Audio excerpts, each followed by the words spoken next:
Lurkers. Let's see what we got here.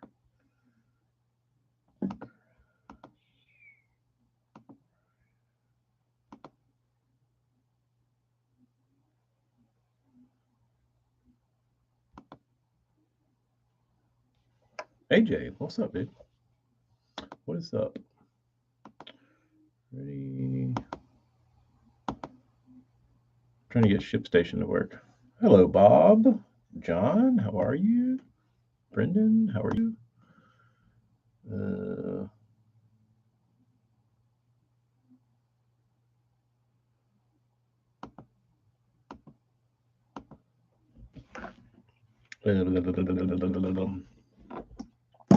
well, got home last night, felt like real ass, went to bed, popped a little fever. Amy gave me some horrific tasting vitamins and juices and made me eat whole garlic. Only gagged a couple times. But feel a little better than I did yesterday. So maybe that's a sign of things to come. Tom, what's up? Yeah, hopefully this combination of juice and garlic and vitamins and other ill-tasting stuff will mend me up. We'll see. Hopefully, but I slept in today for most of the day, so hopefully I just needed actual rest. I feel like this was a culmination of probably years of like being sick and being tired and then like pushing through that and then getting through the next one and then getting through the next one and then finally your body just says you're a real asshole. I'm gonna really I'm gonna put you down. Uh, but I saw Castledine try to go live today for his members only group, and he sat there and played around on his YouTube for a minute and then just bailed and never came back on. I don't know what that was about. Um, so yeah, it was that was odd. I was kind of looking forward to that because I was laying in bed. I was like, oh, this will be entertaining while I'm laying here doing nothing. But got an accidental hangover today. It's kind of what I feel like, but more body achy. Um, but that was what's up, Brian? Kyle? No, I couldn't imagine. That's the thing about like me and like drinking now. I couldn't imagine like drinking so much to get hungover because like it's hard enough for me to like feel good without like catching some sort of toddler bug. So for me to self-inflict pain and agony would be just masochistic. Um, I did not get any of the WEC mutts I've been on, so I just bought a black label mutt for $17 and change. That is a great price, Tom. That is that is well probably below what should be charged for those. Um, the wife and I are going on a 4-day trip. I will be hungover at some point. Yeah, it's inevitable. I try not to. I try. Not, I'm like a, which I was never like a heavy drinker, but I'm like a 2 beer guy now. I'm such an old dad. Uh, no, you can't shake a hangover at in your late 40s uh, or late 30s, early 40s, and on. I think like you could when you're 20s and early 30s. They certainly don't hit the same. Um, uh, Black Label and Eric's Tim Eric are both underpriced, and I appreciate it. Yeah, the Black Label. I guess that's that is what what's his name's uh, uh,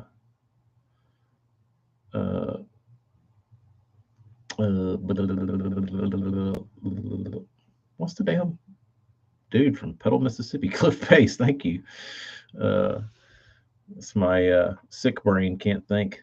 Um, but Cliff Pace, uh, I guess his deal is to supply the masses and volume.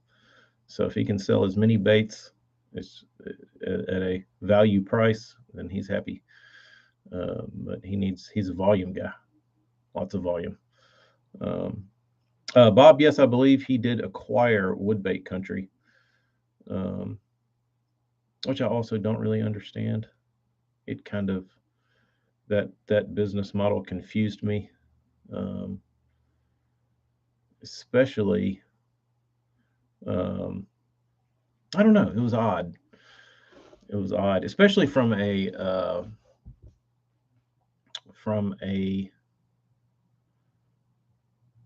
I just don't. I couldn't understand the whole how that made sense. It's like selling his baits on there and then having a website and like directing traffic away from his site, uh, and then trying to get other bait makers that don't make shit on their baits to begin with because they don't make enough. You know what I mean? Like, and then you're like competing with other people against your own product. Like you're sending people to a website that competes with your product. Uh, it's odd, and I feel like you're also doing a disservice to the custom builder because they have to give you a piece of the pie. Um, and he knows what goes into a bait. So to try and take that from a guy that could probably sell the same amount of baits on Facebook by himself, uh, I don't know. No, Chris, I keep seeing like Jordan came out with his This Lake Suck shirt. And then I saw a video yesterday of Swindle doing these like motivational G-Man shirts. And I guess that's going to be the new trend is you're going to see all these pros privately branding their own stuff. And I don't know. Uh, I guess uh, it worked for Matt, and Jordan's shirt seems to be pretty popular. But I saw Swindles, and what is Swindle's little? Oh, it says Slackliner, and I guess they're all trying to be their own little sub private label now. On top of being a fisherman, now they're going to have their own little merch departments. So yeah, it'll be interesting who's next. I feel like Matt definitely started that trend, but his was like kind of underground and fun. Uh, you know what I mean? But it'll be interesting to see how that other shit does. um,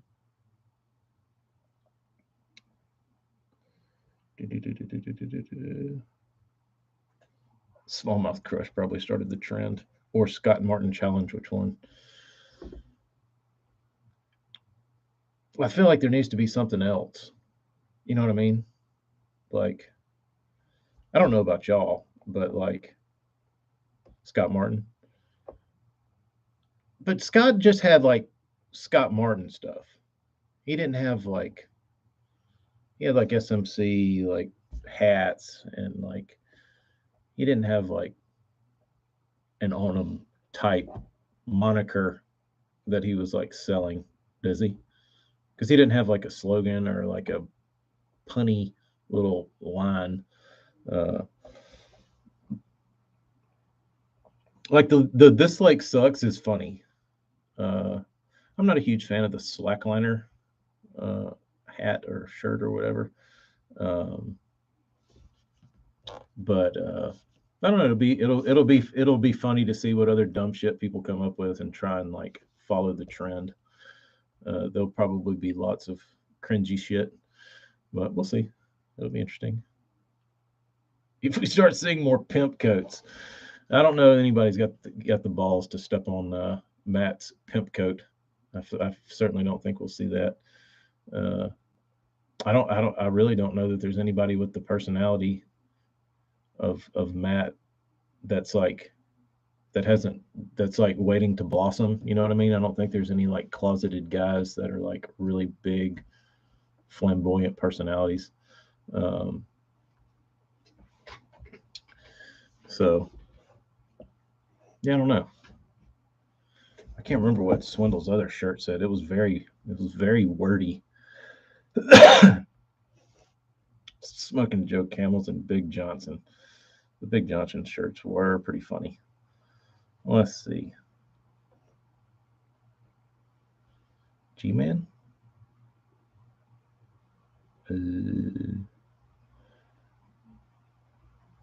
Craig Mansfield. Who is that guy? That's not his name. What's up, South Jersey? Dave, what's up in Maine? Uh, let's see what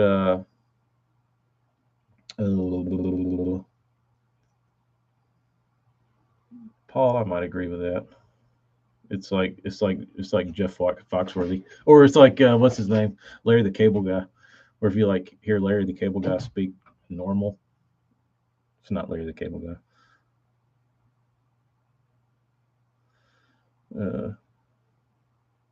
There he is. He does have a PMA hat. You can get that. Let's see what else. Slackliner hat. Oh, he's got a shit show shirt. That kind of goes against the grain. Sold out. Sold out. You can't. How do you sell PMA, positive mental attitude, and then sell a shit show shirt? The GOAT comedian, Dave Chappelle, without question.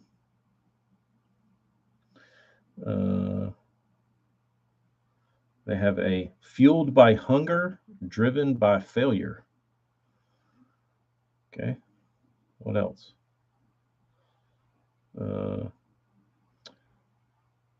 Two things you can control: attitude and effort.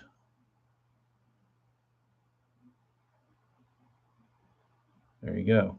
So if you need some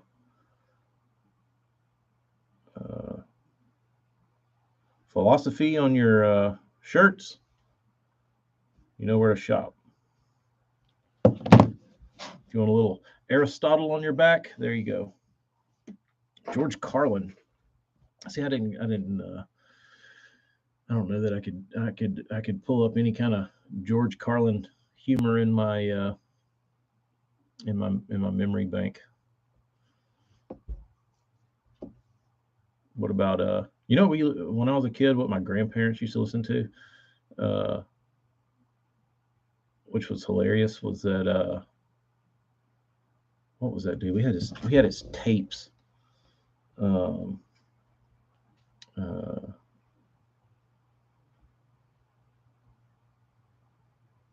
can't think of shit. I guess I've got brain fog, as they call it. It's one of my symptoms.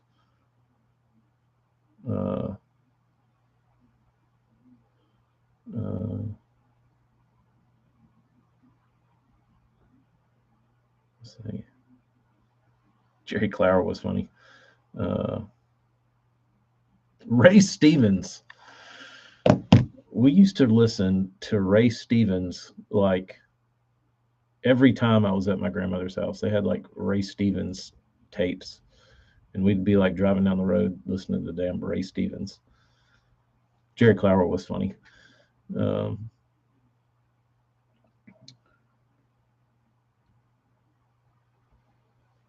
See, I don't like Tom Segura.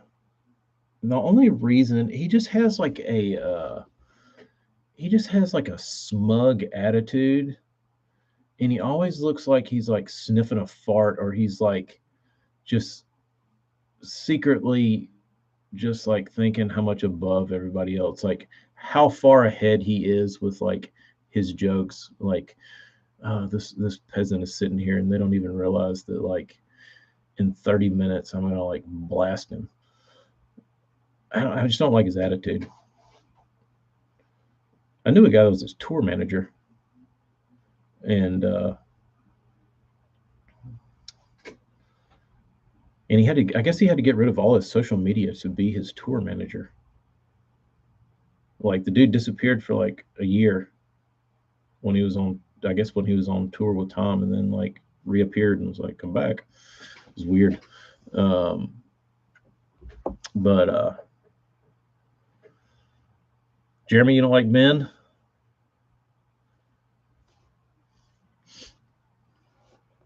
I could see that. Ben doesn't have a. I don't feel like Ben has a heartwarming feel about him. You know what I mean? He's kind of. He's a little bit cold and abrasive, but I feel like there's a good core there of a human. Um, but I can see where he's not for everybody. Um, uh, I don't like him, Rogan, or the fat guy that takes his shirt off. Not funny at all. Uh, Nobody's mentioned Brendan Schaub. Uh, Everybody loves to hate Brendan Schaub. He is a douche, though.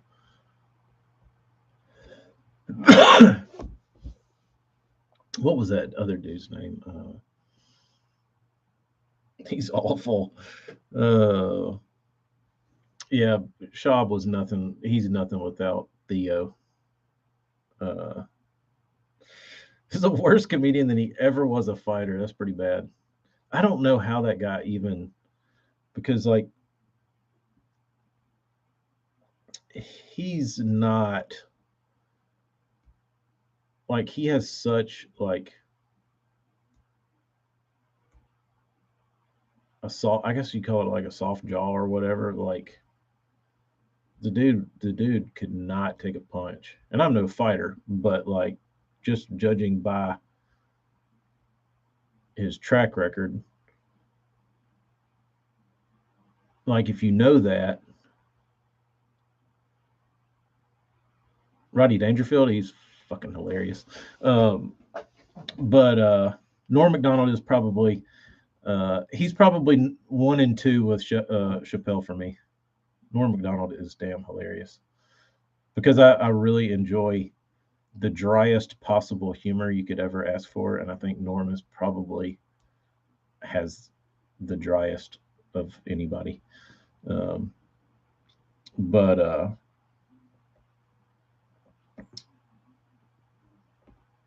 I actually, the funny thing about Norm is I forget about Norm, but I probably watch like Norm Macdonald clippets on YouTube. Like I've probably watched thousands of them. Um, I never could get into Louis C.K. Uh, I never could, I never got it. But it's the same with like like people love Seinfeld. I never could get into Seinfeld. I just what's the other guy from Curb Your Enthusiasm, Larry David. Like that humor never appealed to me at all. I never got it.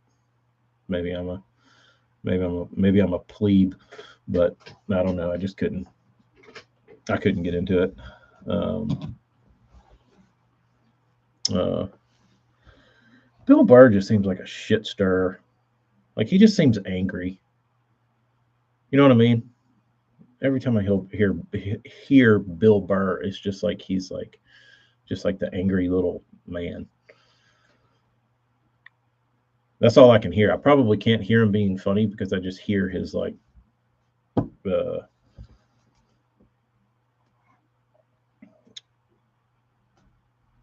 hear his how he like rolls out his words. Uh, but I don't know who Uncle Joey is. As bad as that sounds, everybody says this Uncle Joey guy is hilarious. Uh, I don't know who that is. He sounds crude. Joey Diaz, the guy from is he the dude from The Sopranos?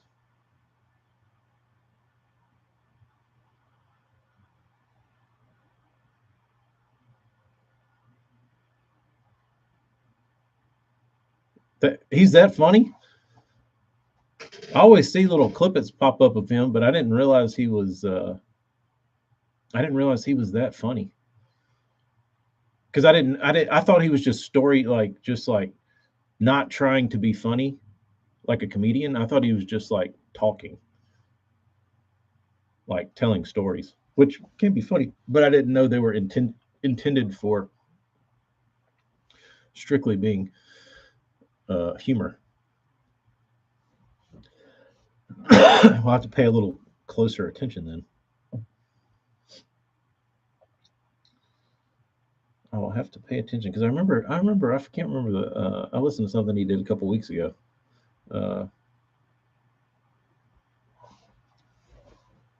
I think that I would agree, Morgan. Somehow, but the great thing about Theo is if you go back and you look at like his Road Rules time and like when his like MTV career started, like everybody hates him, and they're like, "You're racist and you're a piece of shit and you're like all these things." And this was like in like 1997, and but he hasn't deviated from that. He still like is tells the same shit, but he like gets a pass for everything. Anybody else would get canceled pretty much. Uh, yeah, Theo was on Road Rules. Jim Brewer is great. I like hearing his. Jim Brewer is a great storyteller because his impressions are so good. Um, yeah, he still gets away with it. The funny thing is like, I guess maybe he like did it for so long, Theo, that the world was just like, all right, like we, you know, we're just going to deal with you. Um,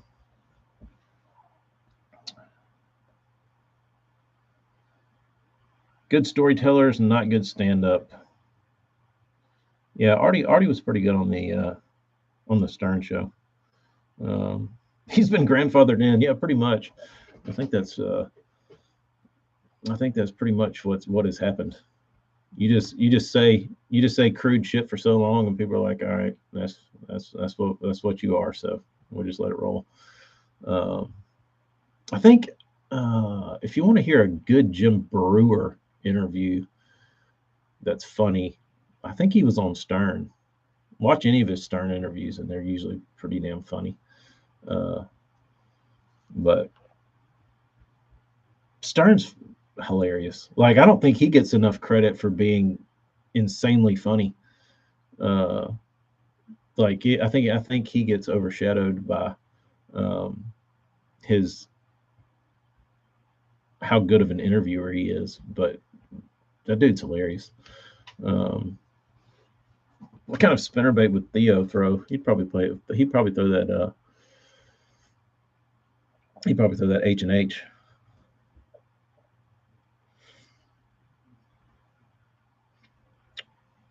If he was throwing a, I know what color worm he'd be throwing. He'd throw that watermelon.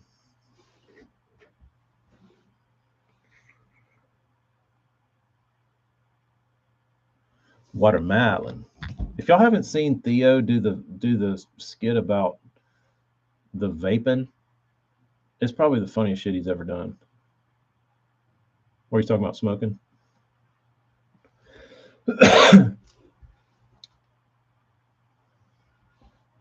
So, what actual comedy do you actually like? I don't know. I don't try to categorize it.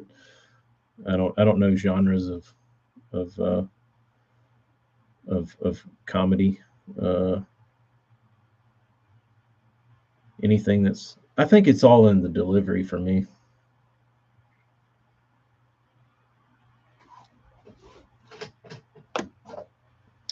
All in the delivery. I have to be able to listen to somebody. Ralphie. The I don't know. Like it was funny growing up. Like Stern was like uh, very evil in my household. Like my mom was like, "Oh, Stern's a degenerate. He's the worst. He's a piece of trash." And then like I got old enough, like I was in like college, and I started actually listening to like Stern when he had the Stern show on cable, where you could like buy the Stern package and get it like unedited, and it was on demand or whatever. We split, we like me and my two roommates, we paid like $3 a piece a month, and we got like the Stern package, and we used to watch that shit and just like howl laughing. And like after you, if you can like, I feel like he was a lot more uh shocky back in like the 90s, in that era. But like when I started listening to him like in the mid 2000s, like he wasn't that bad. Like there's a lot more good interviews that he did than like anything that was like raunchy. Um, but yeah, Stearns, he's getting weirder by the minute. Uh,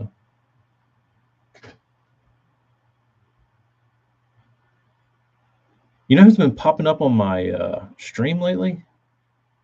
Pauly Shore. I guess for whatever reason, I watched something that was like related to. I'm talking about like COVID. I think COVID really like messed Stern up, real like, because he was always like a germaphobe, but like I think when COVID started, he was like, I think that really like sent him over the edge. Uh, but but that's, I mean, I think that's also what makes him human and like makes him interesting, is that he is like a hermit. Um, who else? Josh Wolf. I don't know him. Uh, Beetlejuice. I follow Beetlejuice on Insta. Beetlejuice is always hilarious. Who's that other dude? Bigfoot. He was funny.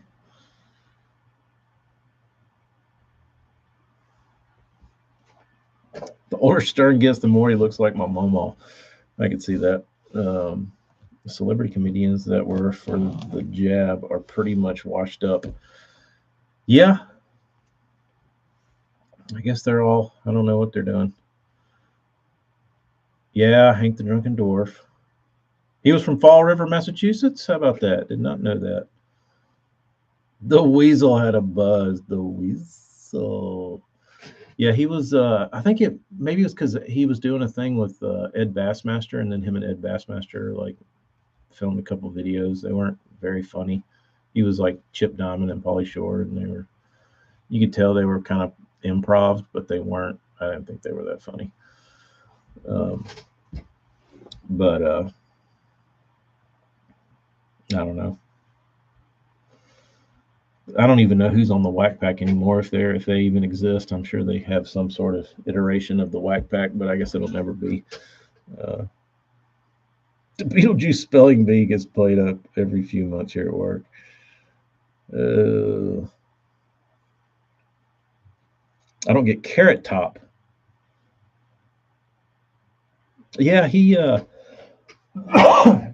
they say he got when he got so jacked, he had a residency at a hotel casino in Vegas, and he said he like performed like every night, and he didn't have jack shit to do, and he just worked out like all day, every day. Like that was the only thing he had to like occupy his time that he was like into, and he got freaking huge.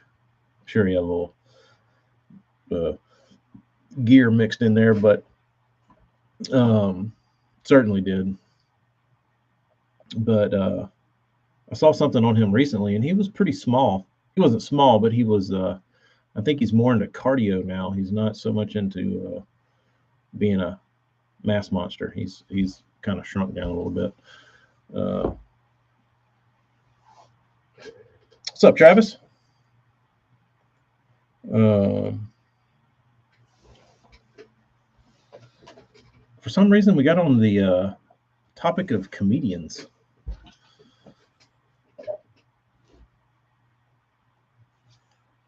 No wheezing the juice.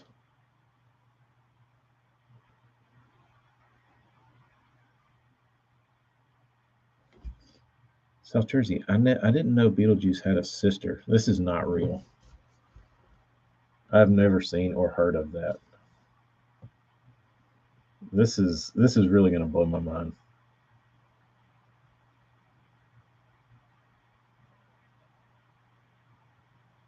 He's still in Vegas? Oh no, dude, he does.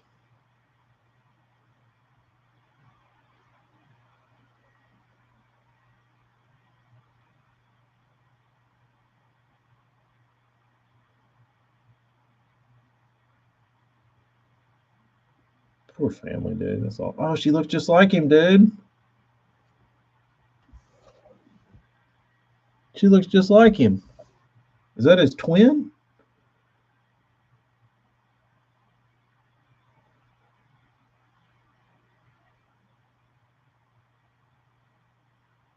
Oh, she did pass away. That's awful. Oh, that's him with the weave. I was about to say, damn, that's is that really him or is that her? Or is that some AI shit?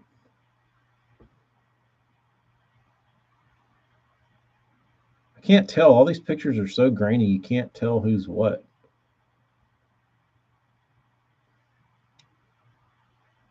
Beetle's still kicking, yeah.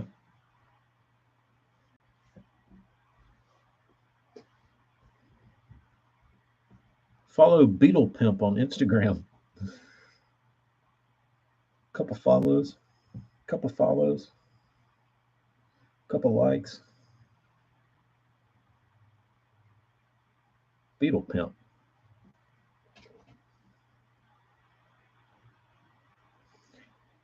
Dude, when he starts talking about numbers, that's the shit that used to make me like cry. And they'd be like, Beetlejuice, how much can you bench press? Oh, dude, I would die. I would die. They'd be like, 145. And they'd be like, Beetlejuice, you can really bench press 145? Like, how many times? I'm like, probably 300.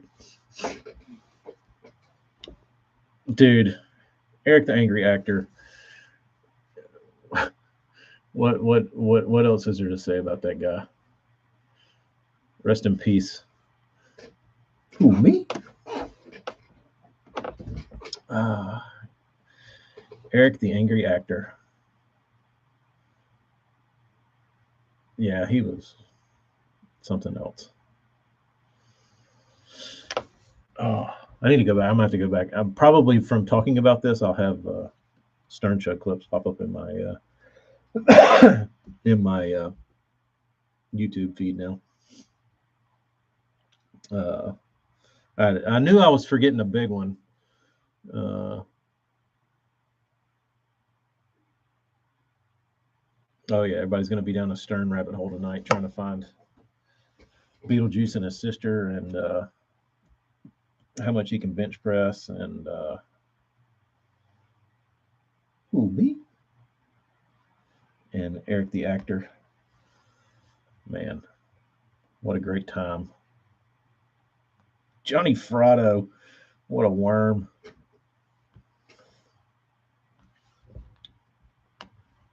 Jeremy, good for you. But while you're out enjoying your time on the lake, maybe listen to a little Beetlejuice clip. Give you a little entertainment out there. I'm trying to think what the like just when you think that was like a best era of Stern, like they added somebody else, which I certainly don't think now is great at all. I don't like any of the staff as much now. Um, uh,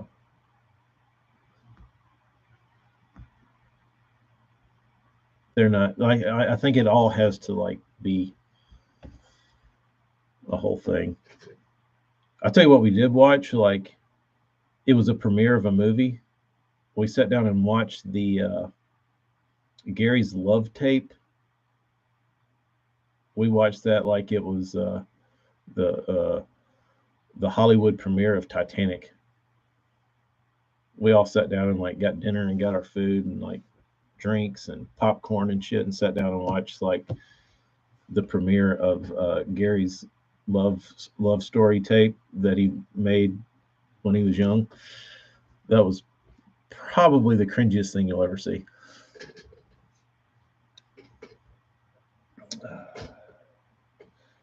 Brendan, you're okay. You're okay. You can sand off any little crispies after you get done.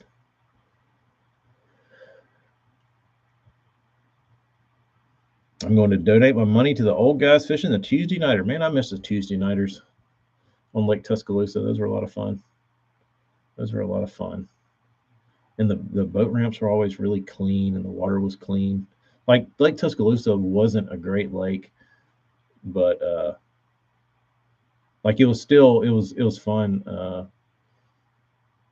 It was still fun because it was very uh, it was it was right, it was 10 minutes away and the lake was clean. Like you didn't get like a damn trash line on your boat from launching the boat. Like the water was real clear and nice. And about 30, 40 boats show up, 20, whatever. You just went out there. It didn't matter. I think that was the fun of it, was that like when you start getting into like winning like 5, 7, 10 grand tournaments, those cannot be fun because there's, if you do shitty, you're kind of doing yourself a just disservice if you feel like you can compete. But those little Tuesday nighters, like it doesn't matter. Like if you lose, you just flushed $20 down the toilet. Oh well. You just go out there and have fun and dick around, and that's what I miss about those Tuesday night tournaments. Or I think they were Wednesday nighters in Tuscaloosa, but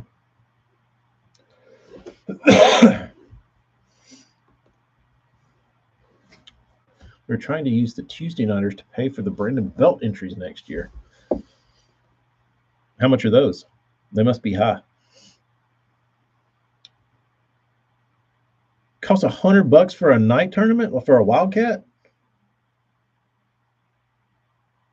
1,200 per tournament. That's pretty saucy. That is pretty saucy. How many boats? How many anglers are willing to throw down 12 hundo a tourney for that?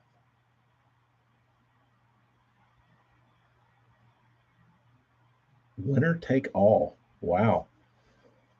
See, that's appealing, but not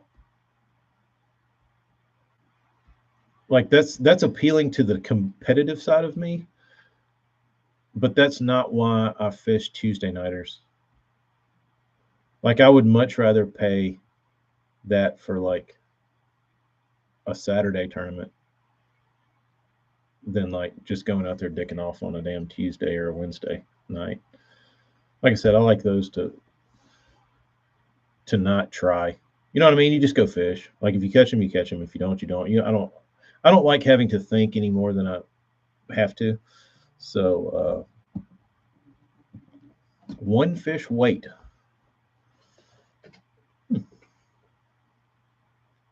Yeah, I think that's what ours were back in the day. They were like 30, but that was 20 years ago. So I'm sure they've gone up a little bit.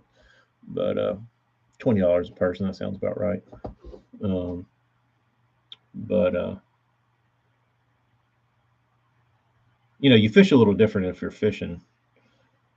If you lose $20, or if you're losing 150 with the potential to win whatever. Um,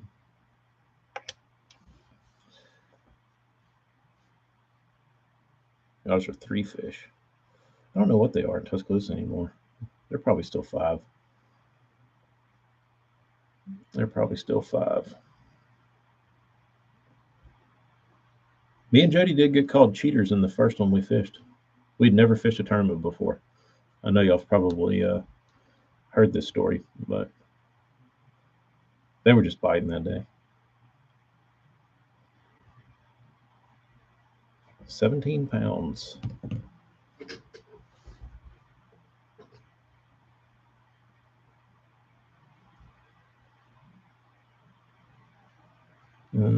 Still 5 fish in Arkansas. Tyler, y'all got 3 fish. That's odd to me. They do a consecutive big fish pot. 10 out of 100 goes to it, and if no one weighs a 7 plus, it goes to the classic. Jeremy, what's your odds of catching a 7 this year? Pretty good. We were called cheaters because of the size of our bag. Because Lake Tuscaloosa is not known for its weights, and we had never fished together. Like Jody fished a bunch up there because he was from up there, and he was a few years older than me. But I'd never fished with him, and he asked me to fish one of those wildcats with him, and we fished it, and we had we won by like 5 pounds or something, and I think somebody said, "Oh, that's bullshit. They didn't catch them fish." Yeah, because we won. Uh, because we stomped everybody's ass. Um, but I mean, if they would have seen it go down, they'd have been like, "This guy caught a 5 on what?" That was when Jody gave me the. I think this story might have been told at the end of the Patreon stream with Crane about when I dug through his rod box to get a rod out, and he wouldn't let me use any of the good ones, and there was like an old shitty, like Browning, David Fritz cranking rod combo. That was like a noodle that bent down to like the reel seat, and um, that was what I ended up catching a 5-pounder on. But yeah, Brendan, that's the thing about it is when you're coming up through like a tournament scene, it's easy to say, no, they didn't catch those fish, because you've never done it or you're not capable of it, and it just seems like it's not reality that like you went out there and you had 2 bites, and then somebody weighs in 22 pounds and you're like, nah. But it's true. Which there's your fair share of cheaters out there, sure. I live in the hub of it. But you know, the funny thing about it is even guys that cheat or have been caught cheating, like the guys that come in second still aren't that far off like doing You know what I mean? Like just fishing straight up. Um,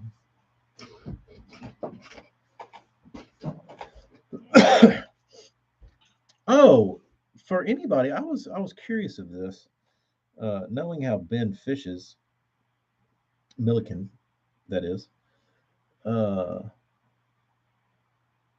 and being so heavily reliant on forward-facing sonar. What did his co-anglers catch behind him just fishing? Um,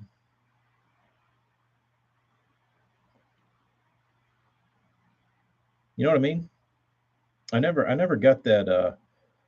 I never got that recap. I would like to know if anybody was able to drag random fish from anywhere around him. Because if I were his co-angler, I would have probably just tied on a Carolina rig and just threw it as far as I could in any direction and fished. Uh,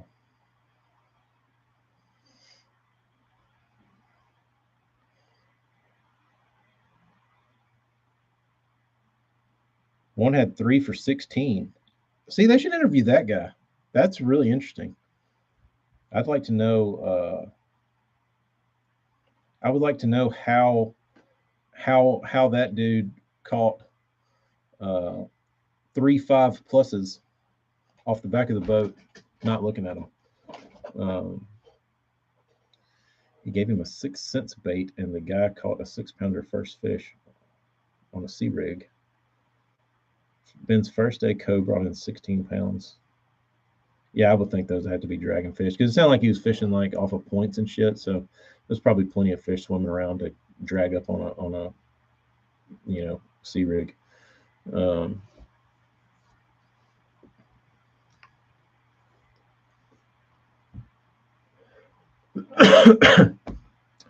he never mentions the Godfather South Jersey. He always mentions a Hinkle and the Moby.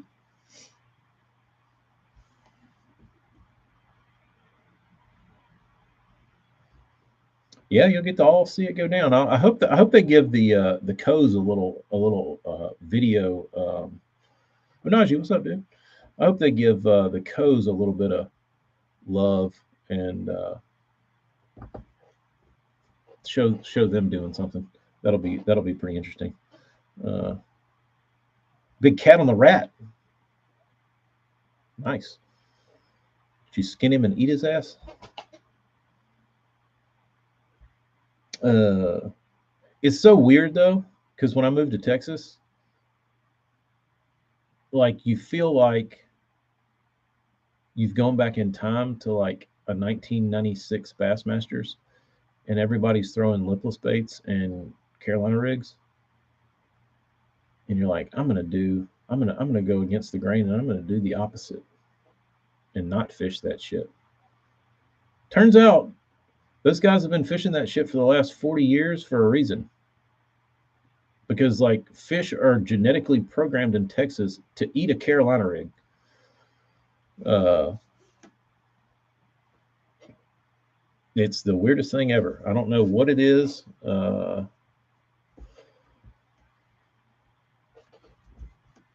I don't know why. I think it's genetically in their DNA that that it's time. That's what they need to do. Is their forefathers before them and their forefathers before them have all got snatched on a Carolina rig, and it just passes down the lineage that they are Carolina rig eaters and big rattle trap eaters, OG rattle traps. It's odd, but they do react to a Carolina rig. I feel like differently than any other fish. So if you're planning on a trip to Texas, don't forget a Carolina rig because that shit is real.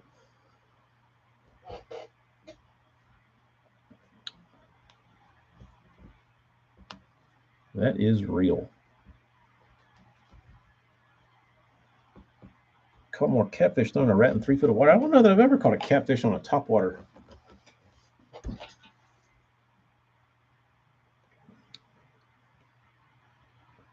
I don't hate a Carolina rig. I hate rigging a Carolina rig. I used to use those Carolina keepers back in the day, where you like squeeze them with pliers and you shove your line in them, and you run them up the line. Uh, but I always liked a Carolina rig because I could fish it pretty fast, and you could always feel. But I didn't like any time when I was fishing and you could tell the bite was tough, and it's like I could probably catch them on a Carolina rig. That goes through your brain. You're like processing how to get a bite. You're like, all right, I could probably do some damage on a Carolina rig. And then you start thinking about, damn, I'm gonna have to dig out a swivel and a bead and a leader and all this other shit. And it's like, nah, I'll just do something else. Frank, you're missing out, dude. Add that to the list this year. Yeah, I ain't gonna throw a net. I'll just throw a sea rig.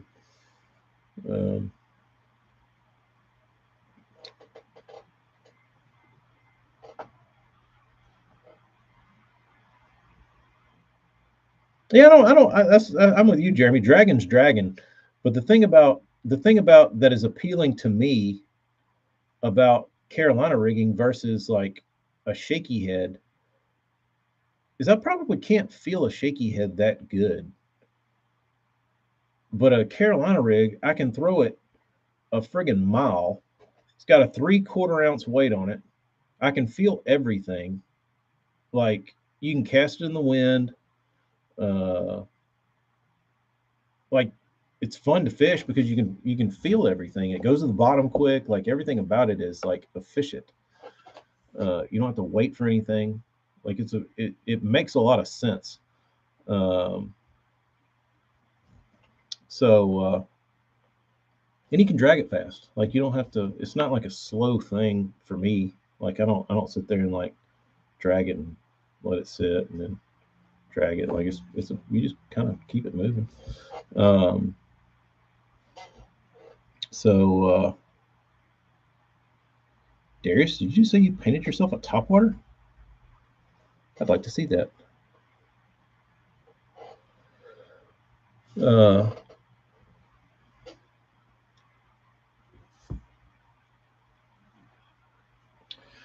Yeah, shaky head on a spinning rod. I'm not great at that.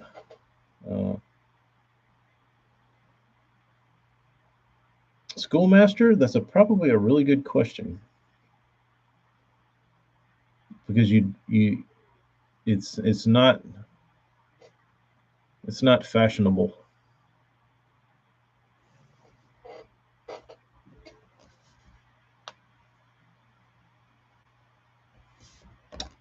Jeremy relies on the sea rig for smallies in the summertime.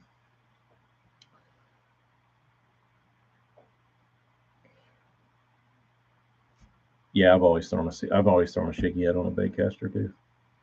That's why I started pouring my own so I could.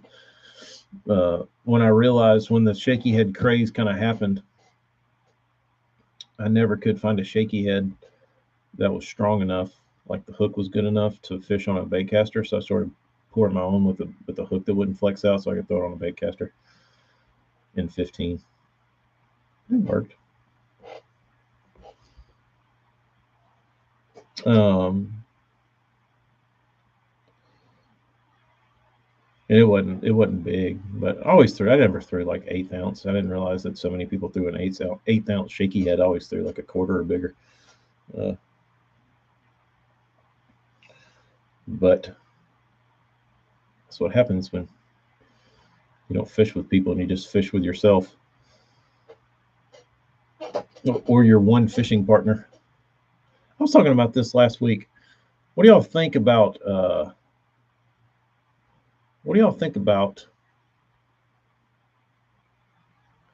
having multiple tournament fishing partners if you tournament fish?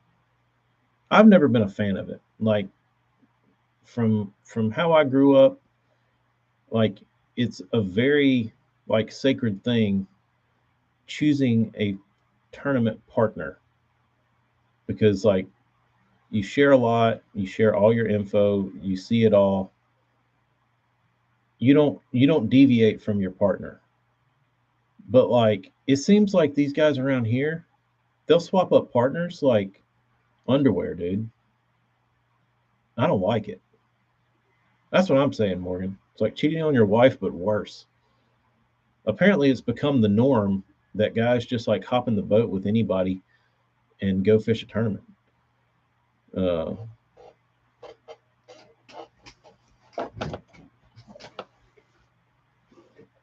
so I don't know if it's just like the young kids these days or what it is, but I see lots of older guys doing it too, and I don't know why.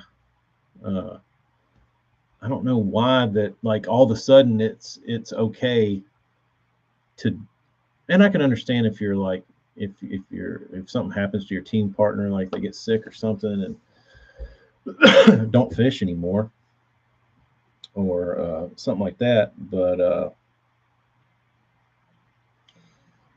I don't know. It seems it rubs me wrong. Morgan, you nailed it. That's what we were talking about. That's what I was talking about with that dude Saturday night. Was that he's like, listen, he's like, I fished with this guy, and we went to this spot, and then he fished with this other guy, and then that guy fished with this other dude, and he's like, and then they went up, and they were sitting on this spot the morning of the tournament, and I was trying to get there. He said they didn't know about it. He said it trickled down like 4 people deep from just taking that dude fishing once. And he's like, because they like swapped fishing partners. And I was like, yeah, well, just goes to show. Fish by yourself or with somebody else. Um,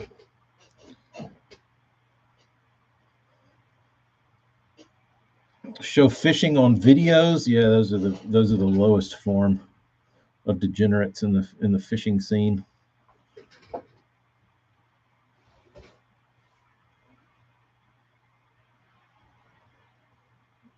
Maybe they don't see it as a partnership sort of deal, as someone they need to fish a tournament. But it's asking for disaster because then it like then you're starting to get into whose hole is it? You know what I mean? Or whose spot is it? Because if I take somebody fishing and we go run something and we catch the shit out of them, and then like the next weekend I hop in a tournament and the dude's sitting there with some other dude, then both of those guys know the deal. And then the other dude hops in another boat, shows somebody else, they know the deal. The deal is done. It is no longer your deal.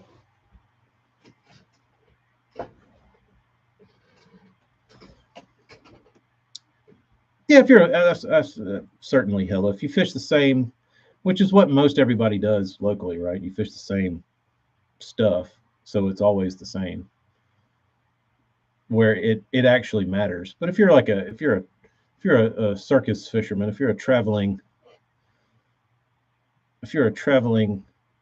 bass carney where you travel regionally, it doesn't matter because you're just picking up wherever and putting the pieces together.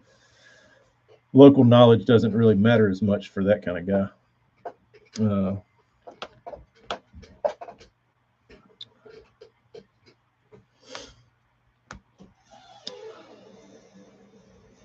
Uh, I'd fish a BFL. I wouldn't about the I wouldn't care about the amateur. Luckily, none of my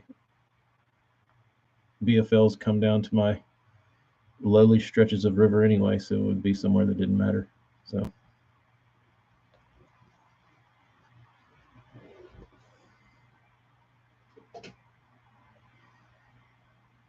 Hell, are you raising a snotty eyebrow to us peasants that fish the same 2 to 3 lakes that don't travel and fish outside of our realm of normalcy?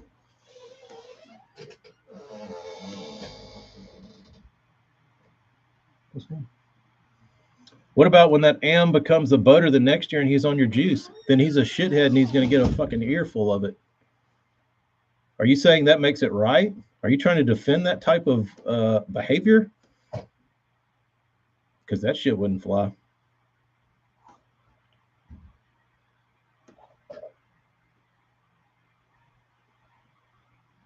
Yeah, if I took a dude somewhere and he watched it go down and then shows up and beats me there, or tries to like act like that's his shit, yeah, that would be an issue.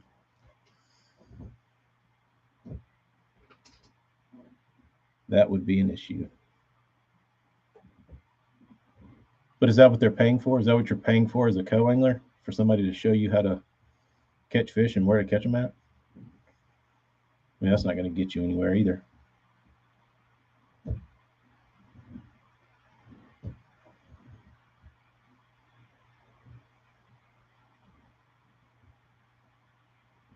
It depends on what it is, though. Like if it's just like some like, you know, rudimentary average stuff, uh,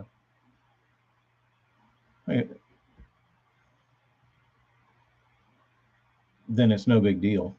But it depends on how specific of a spot and like specific the bite is.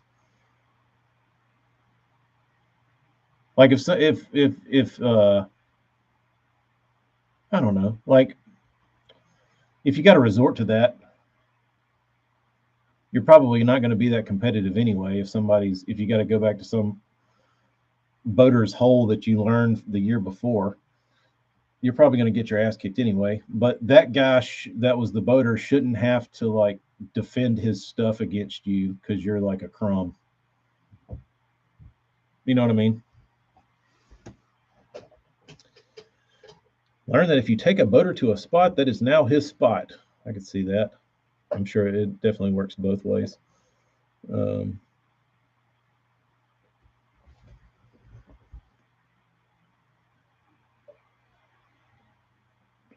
take your co or backup partner out with a blindfold on.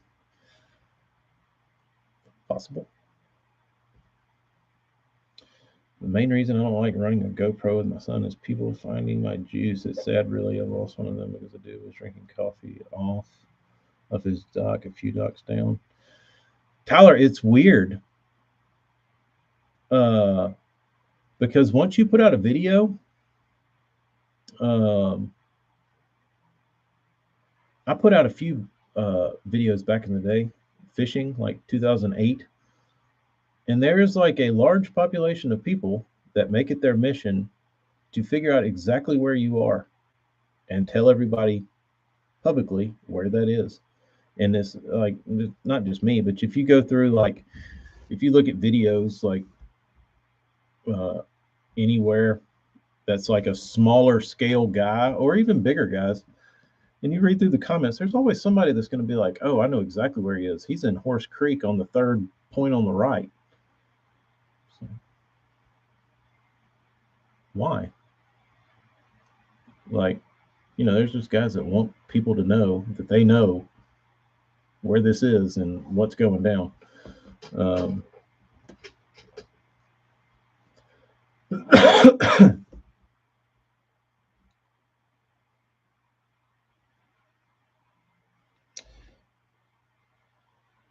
Darius, I don't fish where you fish, but I always think your background of your pictures look kind of generic. Like nothing ever sticks out really to me when I see your pictures. I don't see any like definitive like landmarks that I'm like, oh, you could probably find that. They just look like bank.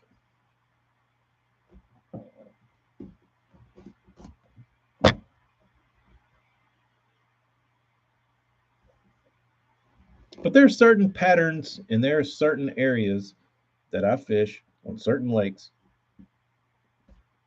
that I would not want ruined, and that would be ruined because there's like one fish on one thing, and you go in there and you run your little milk run of those specific things, and if you have to split those up with somebody else or multiple boats, then you have one guy that could have potentially had 20 pounds, but now everybody has 12 because you took a potential 4 pounder out of everybody's bag or more.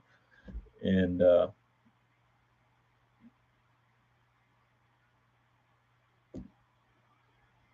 mean, it's easily solved. You just kind of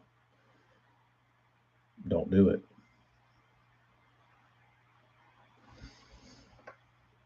I always liked the pictures in the bottom of the boat. Like you sit on the seat and then like grab a fish out of the live well and then like hold it up and it's like going down and you can't see anything.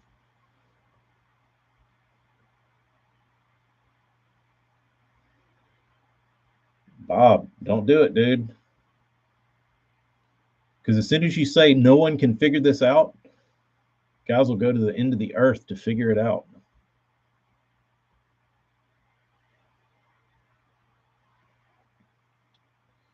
St. Clair is pretty vast and featureless. But the Detroit River holes and current breaks and eerie rock piles are a different story. Yeah, that's I guess if you're so far offshore on the Great Lakes, it doesn't matter. Uh,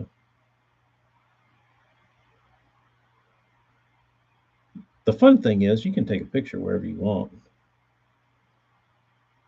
If you like playing the cat and mouse game where you're like, oh, I'm going to post this picture of this 5 pounder, except I'm going to drive with the fish in the live well 2 miles up the river and like get in a creek mouth and take this picture, and everybody's going to think this fish came out of a creek mouth when in reality it came,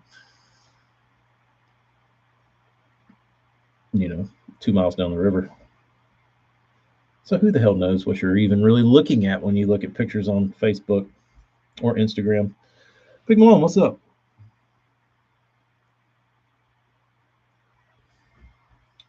Sounds like there's a lot of those places up there, Bob. Not a lot, but I've read a lot of posts about guys hiking into places like miles even. I don't think I'm gonna do that. You always hear those like horror stories, and guys are like, "Oh, I hiked in and I heard like creepy shit in the woods, and I walked across this like old cabin, walking into this place." No thanks. South Jersey, you do that shit? Yes.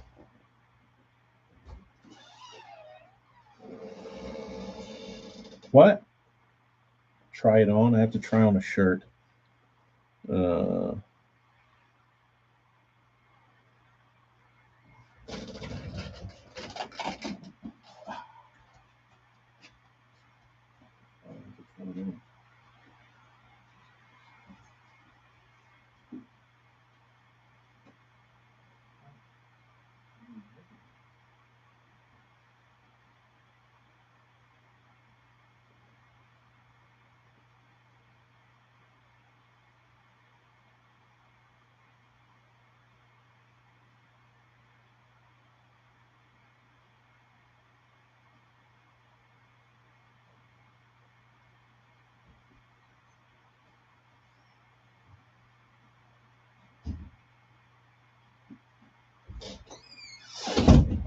okay, I'm done modeling. Uh,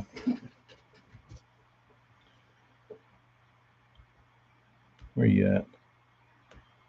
Photoshop a different lake into the background. Oh.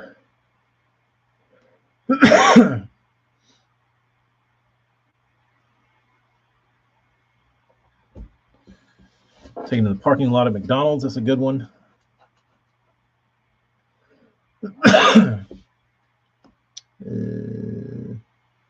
Let me go back up.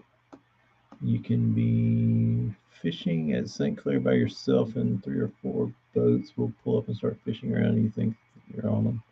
Does that happen a lot? on the Great Lakes, is that a thing where you just are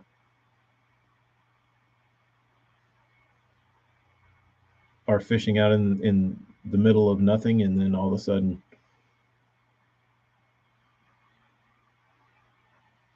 bam, you're surrounded?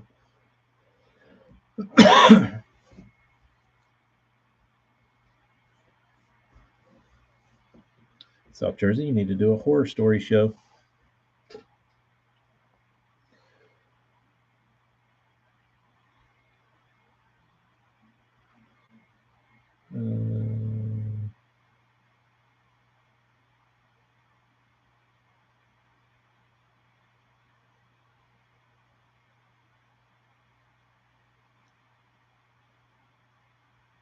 Darius, when's your next trip?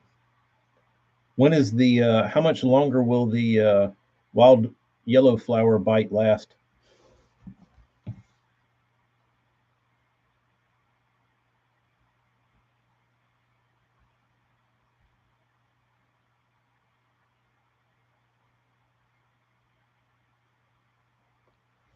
Jeremy, I'm trying to get Pryor nailed down. When he had that surgery, and it's been harder to get a hold of. So he's the one. He's the one I want. So I'm hoping I can get him. I won't be here Thursday, so can't do it this Thursday. I gotta work around his schedule. So that's the next one that I would like. A buzzbait? Buzzbait would be fun. I am talking about buzzbaits, but people don't like my buzzbait talk. Learned about LSC and Detroit River Fishing as a code. Don't say spots out of respect. But some places, honestly, are hard to forget.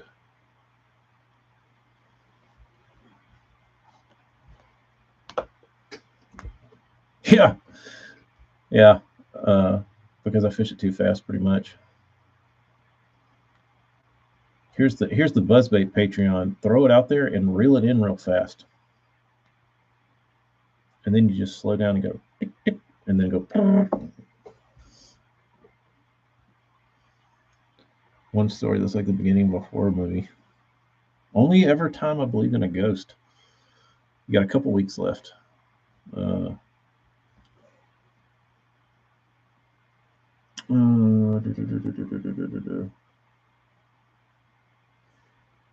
Darius, now I was going to do it Thursday, but I have to leave and go to that damn wedding. So I won't. It'll be next week.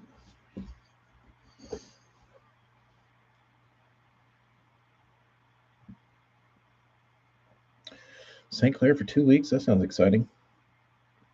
I had a ghost story. Did I tell you all my ghost story from my wedding reception? No, it was the night before. What do they call that? The wedding rehearsal? I was staying at that old hotel downtown. The one, the guitar playing place. If you heard that story. The Malaga Inn. So it's supposedly haunted.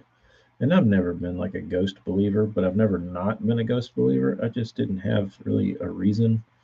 I never had like, I didn't have a reason to believe in ghosts, but I didn't have a reason not to. I don't think it's out of the realm of possibility that there could be spirits floating around. But like I said, I wasn't like, oh yeah, those are real. But so we stayed the night. We all the wedding party had rooms at the Malaga Inn, and we went and did the wedding rehearsal, and we all went and did like dinner and went to the bar or whatever. But I got home. I was mildly intoxicated. For luckily for good reason. Like if I would have been stone sober, I probably wouldn't have slept in the room. Uh, See you, Jeremy. Um, but anyway, so I get in the room and I walk up to the TV to turn the TV on, and the remote's like sitting by the TV stand. And I pick up the remote, and I'm like, hitting power. Nothing's happening. Like, you piece of shit. So I start hitting it. I'll take the back and I roll the batteries around. Nothing happening. I'm like, what's wrong with this thing? So I like unplug it from the wall, unhook the cable, do like a little reset on the little cable box. Nothing's happening. So I like hit it again, flip the batteries around again, and while I was doing this, the pillows from the bed hit the floor. And they don't just fall on the floor.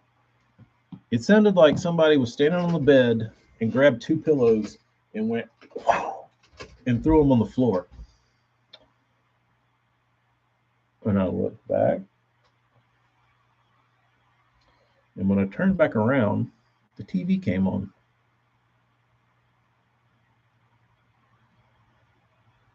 And I looked back. And remote worked. I walked up to the bed, threw the pillows on the bed, and luckily I was drunk enough that I said, "Scoot over, ghost. It's bedtime." I got in bed, watched a little TV, passed out. But it was certainly not. I don't know what was going on, but it was pillows. Pillows don't just fall on the floor like that. Like the bed was perfectly made. There was no reason for pillows that are in the center of the bed to get off of the bed. But so it was weird, especially when the TV came on. But that was the only experience I've ever had, I believe. But we were talking to the owner, and we're like, "Is this place haunted?" And he's like, "Some people say it is." And like a lot of people talk about like room 12 and the lady in the white dress or whatever. That's probably the most famous story here. And we're like, "Is that room haunted?" He's like, I've never had any. I've never seen her, never had any experience." And he's like, "The real haunted room is 3. Guess what room I was in? 3." And he's like, "There's fucked up shit goes on in that room." He's like, "Really?" He's like, "Yeah." It's like, "Oh, great, because that's the one I'm staying in." He's like, "Yeah, that one's definitely got some shit going on." And he's like, "I've seen shit in that one." Like, so after that, if anybody ever tries to put me in that room again, nah, I'll pass. So he said there was people like the maids or whatever that would go in there, whatever you want to call them, that would go in there and like clean up and change the sheets and shit. Like there's a lot of those people that wouldn't go in there. Like they wouldn't. Somebody else would have to come and do that room. So if you think that story's good, tune into the next Patreon. The Mogo Leprechaun, never seen him. Never seen him. He's real though. My story involves a man dressed in a World War II fighter pilot outfit in the middle of nowhere, in the middle of the night, that wouldn't show his face. What do you mean he wouldn't show his face? Did you ask him to? Then the house I just moved out of is in a haunted book and we never saw Jack. Well, at least you moved out of it. My tackle boxes got thrown out of my car the same way like that. There's no way they could have got pushed out of my car. No way they were sitting in my seat having 3 times. I got out there after that. Was that at the same fishing spot? We tried flashing our flashlight at his face and kept peering away. So this individual was it in the woods or was it on a road? Or a road in the woods? Paint this picture for us, Bob. Like I'm getting into this creepy ghost story shit. If I was on StreamYard, I'd add you in so you could tell this story. So you and who has seen Bigfoot? I've never seen Bigfoot. I saw like a 100-pound raccoon one time. I might have been under the influence though.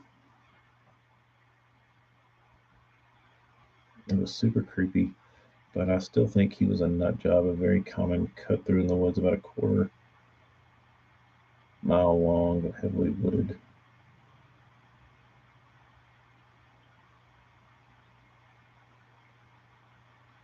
So where did he go? What was all right? So you're walking through the woods, and you're shining your light at this dude in a World War II fighter pilot gear, and he turns his head every time you shine your light at his face. Do you just turn around and leave?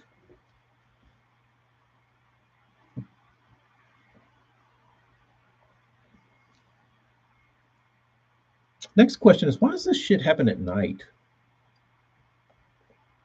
It's kind of like when you get sick and you have to go to the ER. Shit never happens during the middle of the day. It's always at night.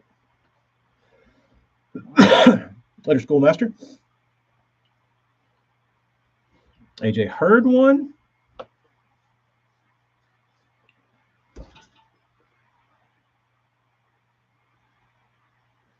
turned around and nothing was there but my tackle box on the floor, so I went and picked it up and put lures back in the car on the seat. When about 10 minutes later, it happened again. That's weird.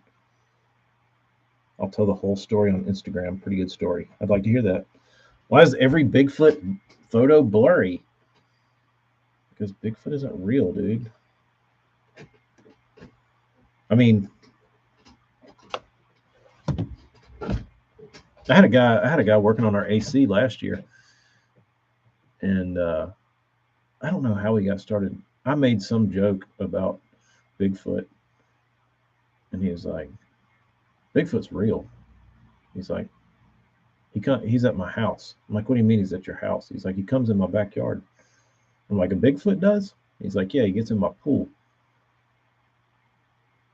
I'm like, "Come on, dude." He's like, "No, I swear."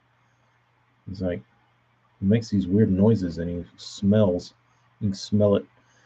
And he's like, and I'll when he gets in my pool, there'll be like giant hairballs and dirt all in the bottom of my pool. And I think it's a bear, but he's like, no, it's a Bigfoot. Um, and I was thinking to myself, you dumbass redneck, if you think you have a Bigfoot in your pool and you have hair samples of this thing by the balls, you know what I mean? You have wads of hair samples of a Bigfoot in your pool, and you're just like throwing them in the trash. Shouldn't you probably do something with that?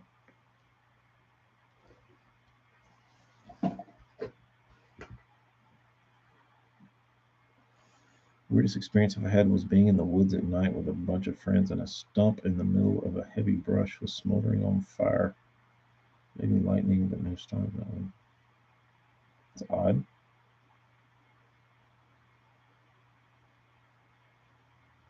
According to the late great Mitch Hedberg, that's just the way Bigfoot looks, and that's extra scary to him.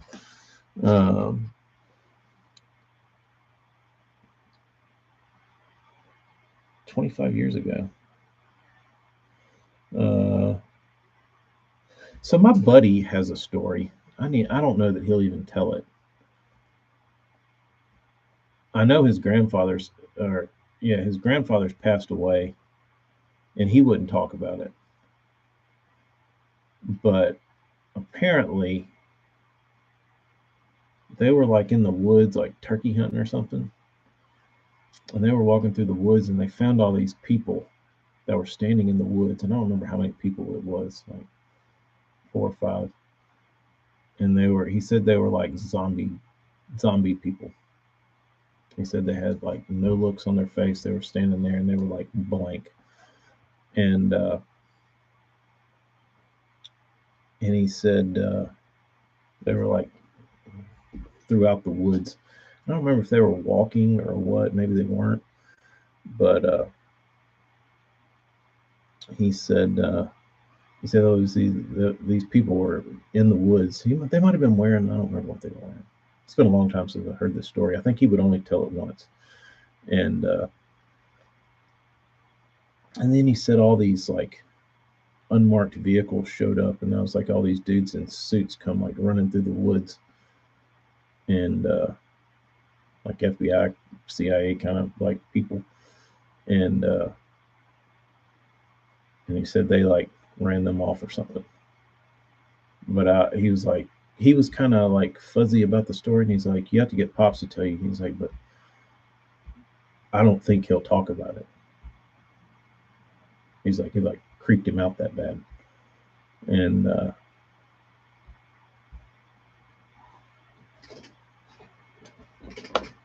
so I don't know. I'd like to hear that story again. I don't know if he'll tell it.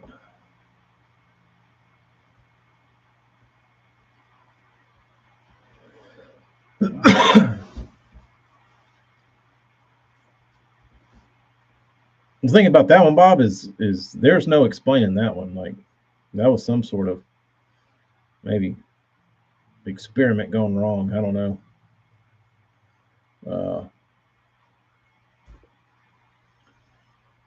I need to call that dude and ask him if he'll tell me that story. I do like hearing a good ghost story.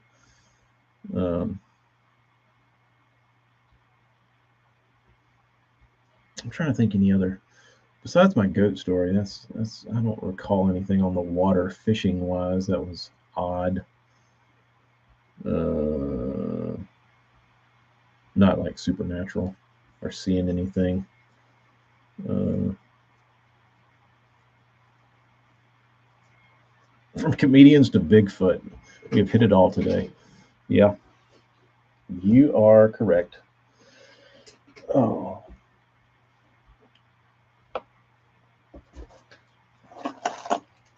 It's tomorrow, Wednesday.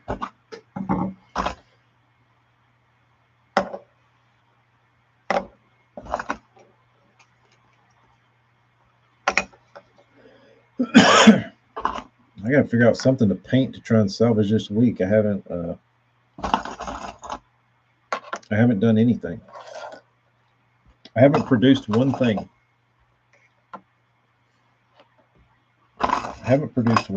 So I need to produce something to salvage this week.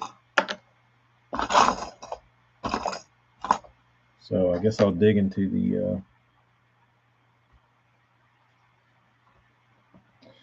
what do we have? Flat Max Bandits, taco salad,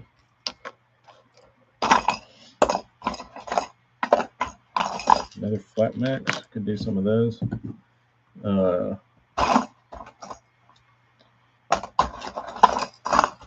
Flat A's are always a possibility. More Flat A's. No, we didn't. Luckily, we didn't get any SNOW down here. Damn, I got a lot of flat A's.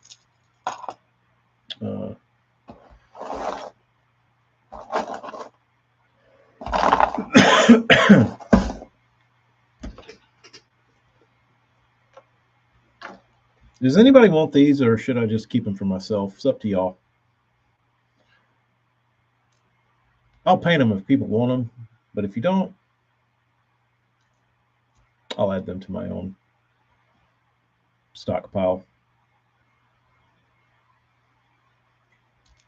I've got I have 4 Deep Baby Ins that I have in this to paint box.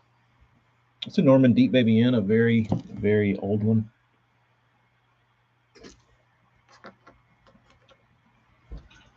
Probably my favorite little crankbait there is. How deep do they run? On the line I throw it on, 4 feet, maybe. You could probably get them deeper if you use little line, but an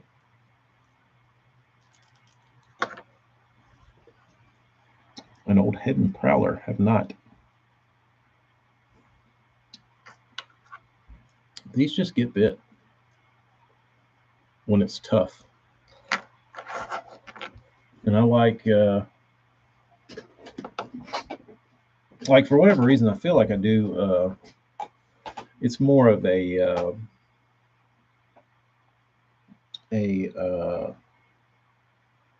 pre-spawn kind of thing, tough pre-spawn bite. And really in the fall, when the bite gets goofy, because our bite starts getting goofy from like September, October is usually a pretty goofy stretch for us. Lots of scattered out fish, lots of weird oddity bites. And it's usually not like a match the hatch. Like that doesn't answer, like, everybody will say, oh, the bait's small, find bigger bait, this kind of shit. But like, I usually am not the type that'll like run when I'm just fun fishing. I'm not gonna run like 30 miles up the river to find like a certain situation. Like when I'm just fun fishing, I'll like try and figure out what's going on in like a certain stretch of the river. And this thing will save the day sometimes. I catch big ones on it. I don't remember ever catching any 5s on it, but I've caught so many 3 to 4s that I can't count. Frank, I don't like oval split rings on balsa wood baits, like a Bagley or any kind of wood bait. I've seen it alter their action. But for like a Lucky Craft, they're like a 1.5 or 2.5 or whatever. They're fine. I've just seen them change the action on wooden baits before. I threw the new smaller deep rock crawler yesterday. I didn't know they had one of those. That sounds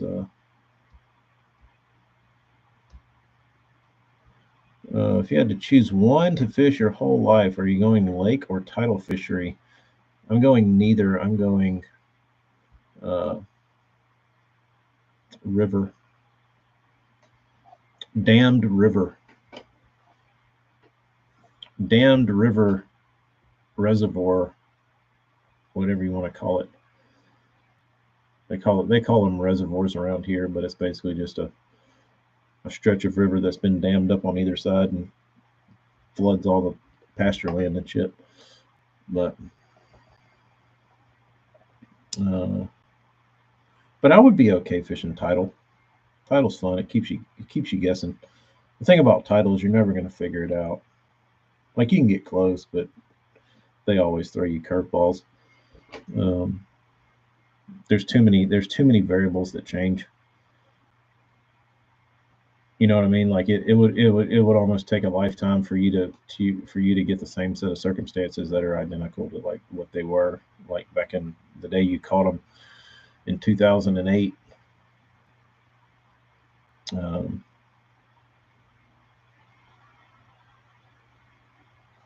so, all right, I guess I'll paint these deep blue lines. 500.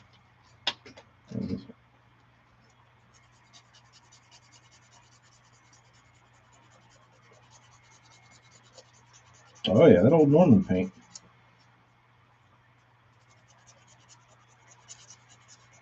I think it was like single stage, no clear coat.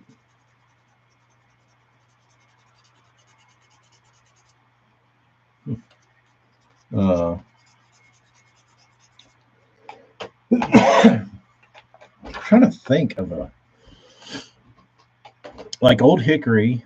That's a river, dammed up. Kentucky Lake. That's a river, dammed up.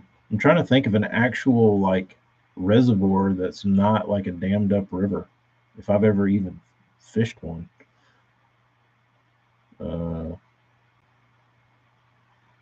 like I fished power plant lakes in Texas, but those don't I don't think would qualify as a reservoir because they're not big enough. And most of the lakes I fished in Texas had a river running through them.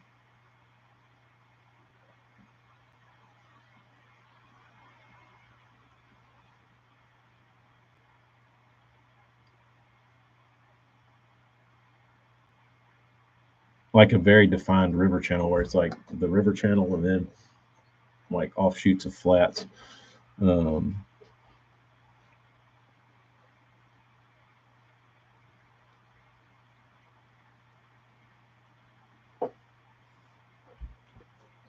Let me throw these on eBay so you can find them out in the wild, Bob.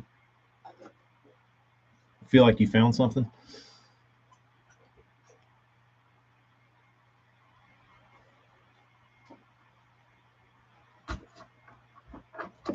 I don't know how I ended up with this DT6 with these stick-on eyes.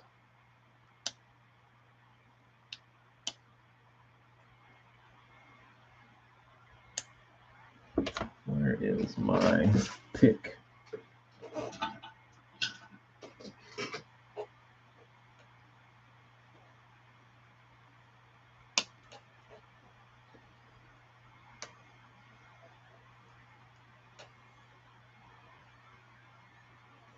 This is really pissing me off. Now I got to use these eye holes. Now I have to stick eyes in here.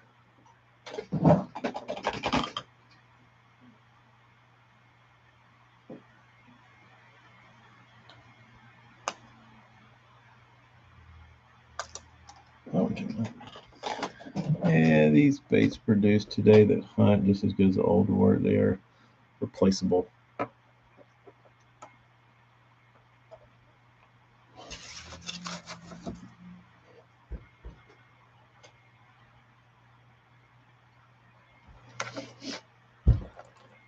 So Morgan, you don't feel bad leaving the house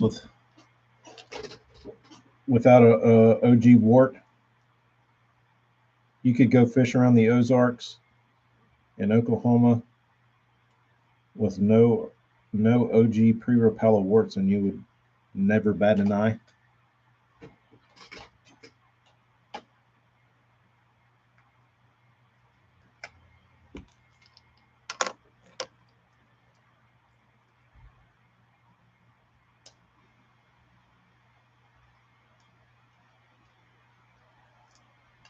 Wouldn't feel as bad. That's kind of sad though, because that was like such a staple uh, in that part of the country. Like literally, its whole reputation is based around what it's done in the Ozarks. And to say that like they're becoming irrelevant now is pretty sad.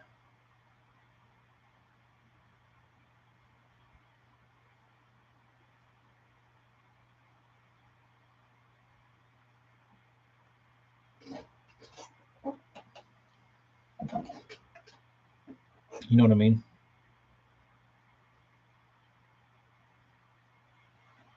Sad times. Sorry to bring everybody down. Morgan just popped my bubble.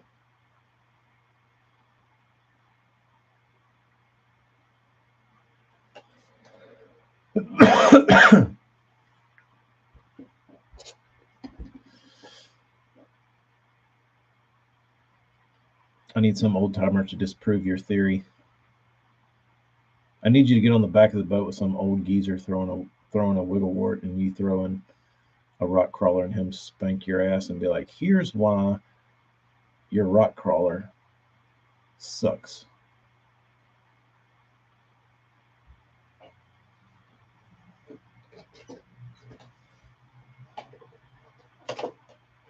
These baits do what the old wart did better than the old wart. And he's not talking a rock crawler. So there are baits out there that can outwart a wart. Well, I guess it was only a matter of time before every company tried to knock off a wart that somebody would get it right. I guess.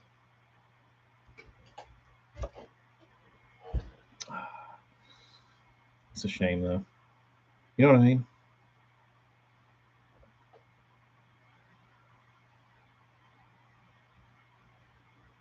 I'd leave it home too, unless I need the mid-depth rock crawler. The 6-inch firetails are all the rage with the ripper snappers. I will take an OG wart over a rock crawler in 8 feet or less. What's a firetail? I think those Megabass Wiggle Griffins can compete pretty well, but they're hard as hell to get.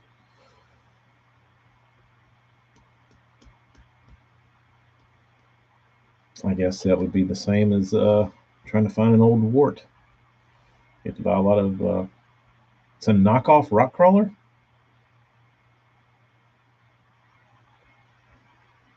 Why knock off a rock crawler?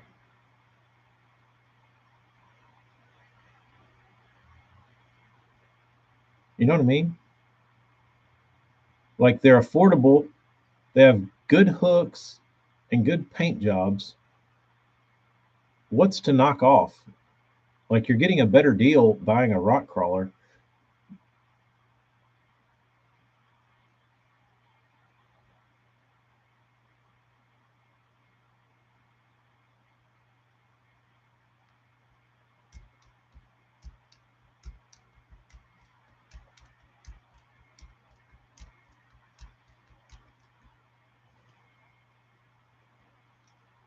Oh, they're already painted?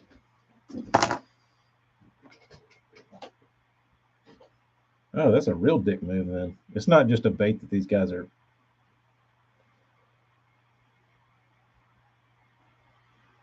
How have I missed this?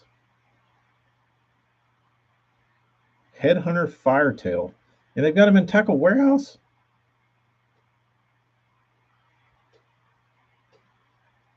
Come on. Oh, wow.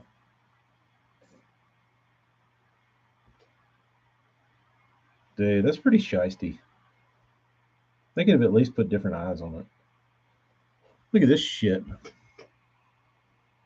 Stupid ass eye and even the eye slot. Can you see that? Did nobody notice that when they were taking pictures? Or is that an indicator of the quality? Yeah, that's not where that eyeball goes.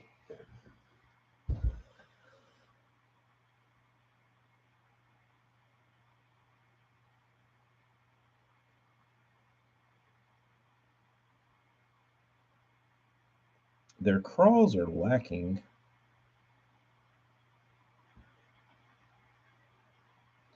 Their ghost one, I mean, they're just, they need some work. $6.99. They have a large and a medium. Who are these headhunter losers?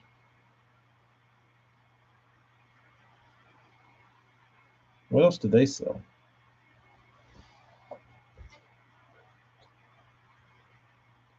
They sell two things. They sell a line through rattler lipless bait that looks identical to some sort of Spro bait if Spro were to make this.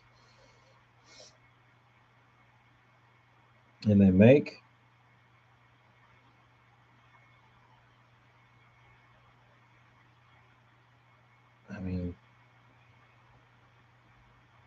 just make it look different. You know what I mean?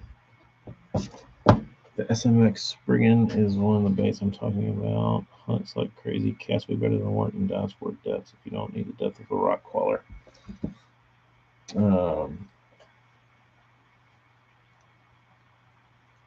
Gave them away.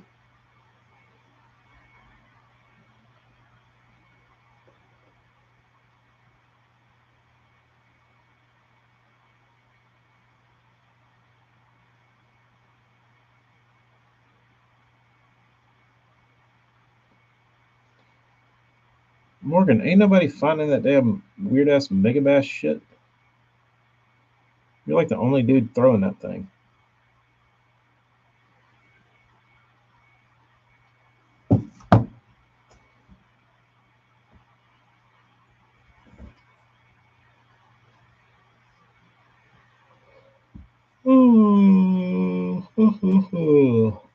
It's ugly.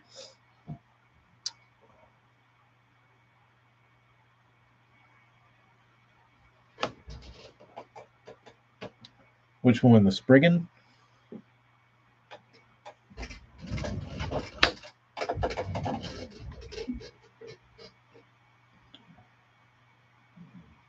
Body shape, size, built, everything. Morgan, how many of those do you have in possession?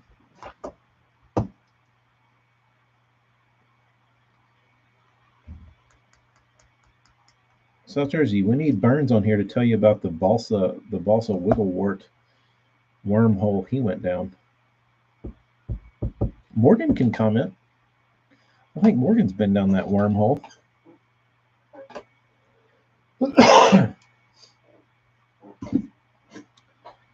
The wigglewort action to me is like a it's like a lawnmower. Like the way it's odd. It has an odd thing it does. Or like a weed eater.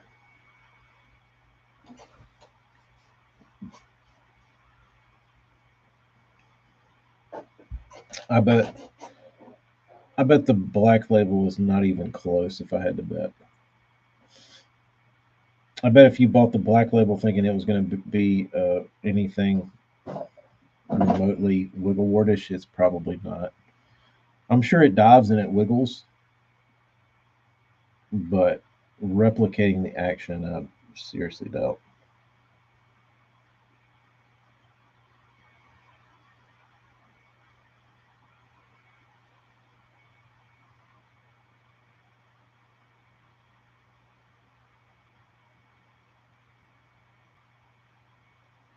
Something about the body shape and the bill as a square-shaped lip won't run.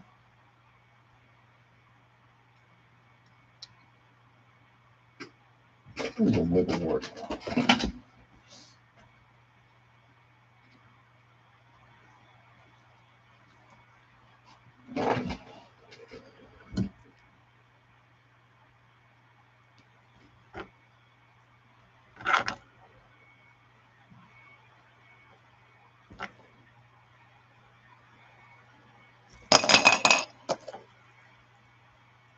I've never really tried to dissect one.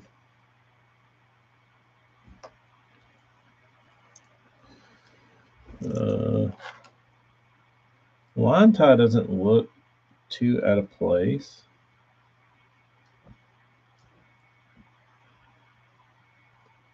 The other thing about the bill on the wigglewort is it's got a little concavity to it, which I'm sure does something.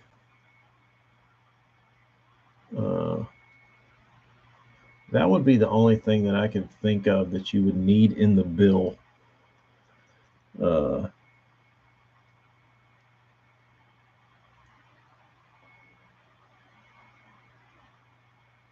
you can get rid of that float. Load its ass full of lead.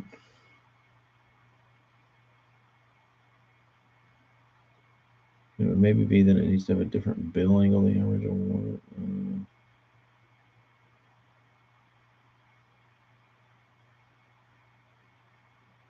You can build it with a round bill and it will run. Go to the squarish wart bill on the same body and it surges forward and doesn't kick.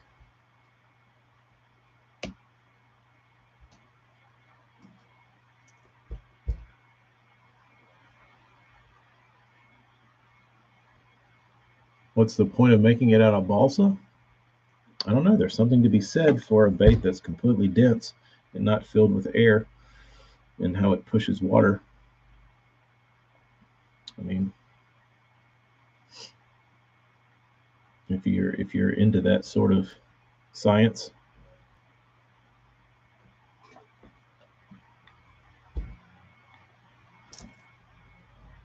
The density of the bait.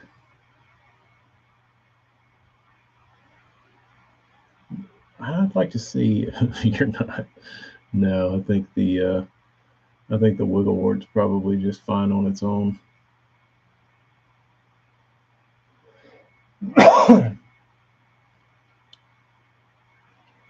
Ow. Mine's crooked. This side of the bill is like up a lot higher than this side. But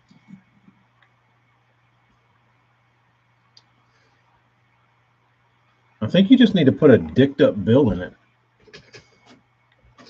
I think it has. I'm with you, Morgan. I think it's the cup lip.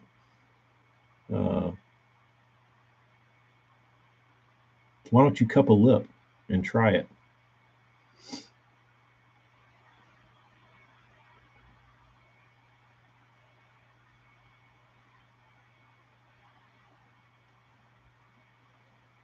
The Azuma is okay, but not an OG wart. What about what's that dude from way back when selling knockoff warts? It was like a dude's name. It was like Brian's Warts. I forget what it was called. I remember seeing them all over Tennessee.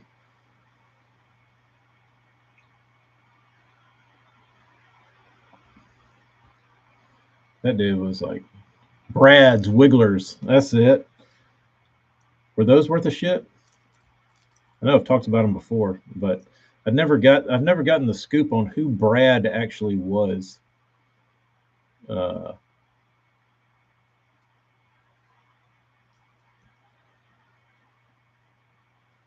Bob didn't like a Brad's. He didn't like Brad. I'd like to know who Brad was, because Brad was ahead of his time. Never had a Brad, Mike? AJ, you had a Brad before? Have you ridden a Brad?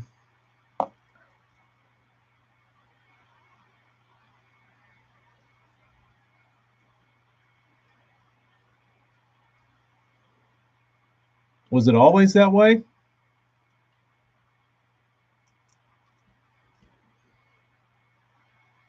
Dude, I've never really inspected wiggle warts, but I can't tell you how dicked up this bill is. It's like, it's cupped, but one side's like cupped way more. I don't know if you've ever seen it.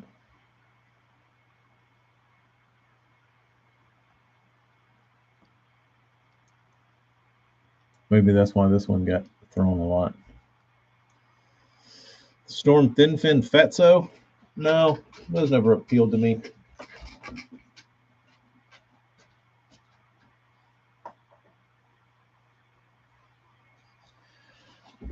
You have to call it quits at some point, South Jersey. Or I did at least. I couldn't. too many baits, too little time. I had to eventually be like, I can't overturn every rock. I'm just gonna have to let some shit slide. The thin fin fatso falls into that category. I saw it, looks kind of ugly, and said, "Well, you'll just have to be for somebody else. You'll have to be a jewel for somebody else to find out. You're not for me." Um,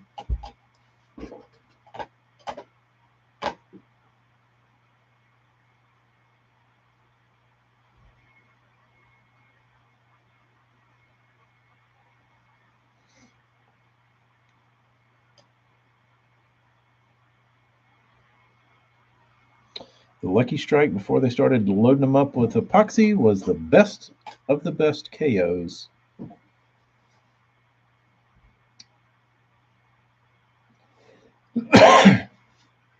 That's a shame. I think those are painted in the U.S., right, AJ? Don't they have like a, a painting operation where they paint and clear coat all their baits here? I mean, you can kind of tell because they look like shit, but it's a shame they've got such a good bait and they can't. Uh, they're completely made. All their bodies are made here too. I was under the impression that they were just painted, that they received the bodies like you or I would get them from China, and then same Lucky Strike. Talking about their wiggle wart. Um,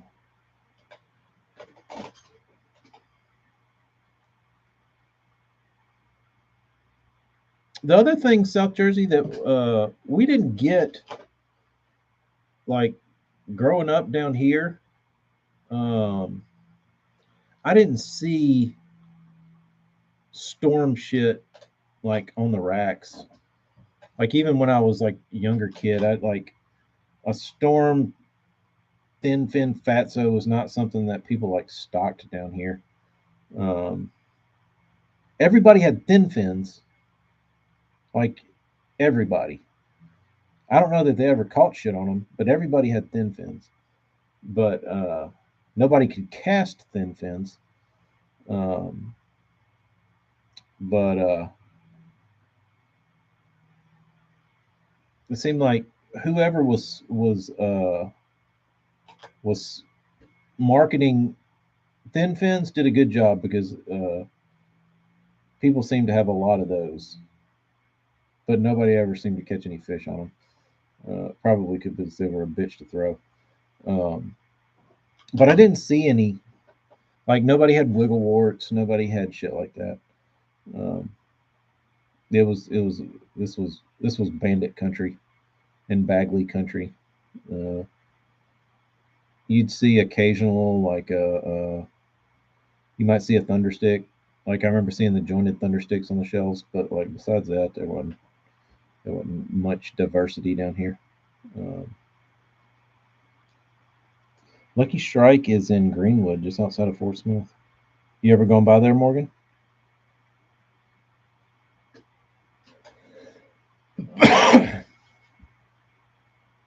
So I don't know what the yeah, that was just one of those baits that I let Travis Stearman. I painted a fatso for him.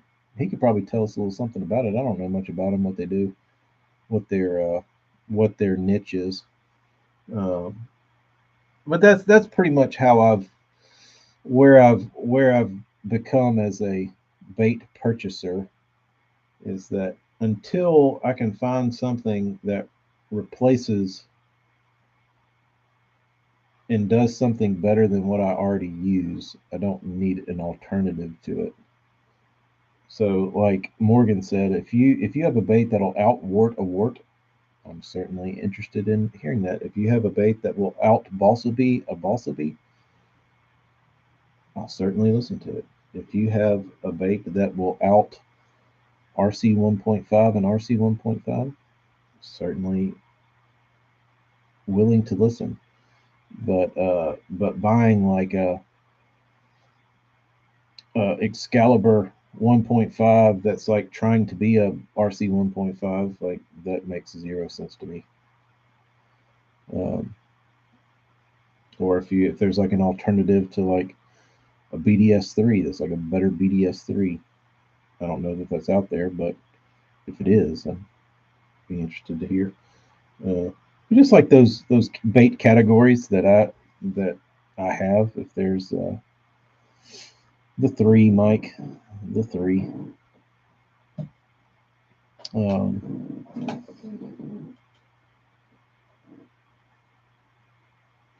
oh, you went with the 1.5s. I saw those. I wish they'd made the eye not so dumb looking. I think we talked about that, AJ. Um, I like the big chug bug too.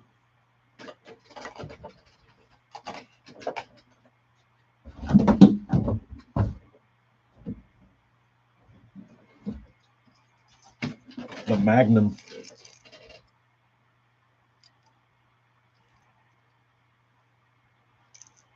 Cheaper than a dinger. Yep. Uh,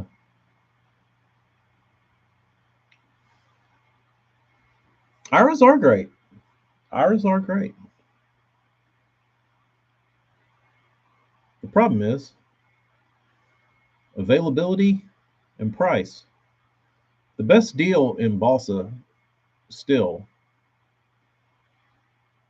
is a Bagley, a vintage brass Bagley on eBay.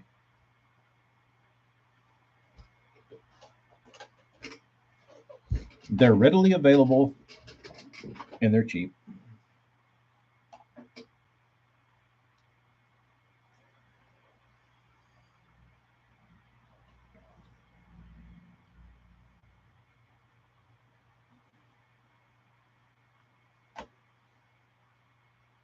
But you never know.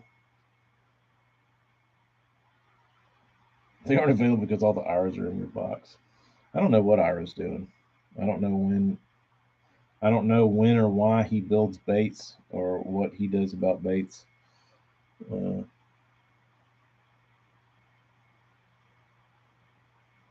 so uh,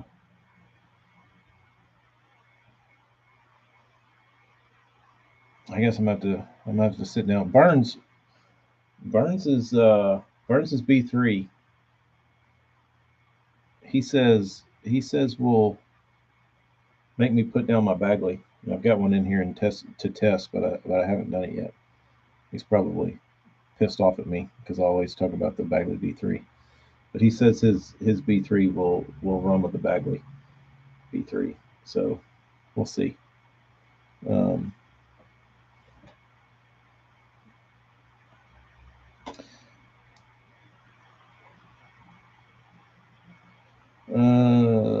South Jersey, probably. I'm gonna go do a little building next weekend. Uh, Mike, I haven't released a Marty B3 yet. It's the hardest one for. It's the hardest one for me to release because it's the nearest and dearest to my heart. It's the one I have the most intricate, picky needs and desires for. I don't Burns can say he makes a great B3, but I don't know that I will ever. I don't know if I need to open that can of worms because I would probably be picky to the point that I question my own sanity. And then I have to worry if it's just like placebo that it's not like a Bagley. I don't know. Yeah, I wish Burns had more arms, but I think that's the cool thing about it is that the man sat there with a knife and did this and made your damn bait. I think that's what makes him awesome.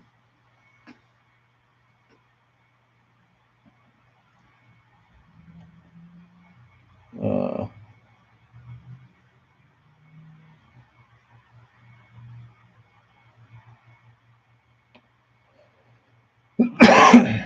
I have, where is it?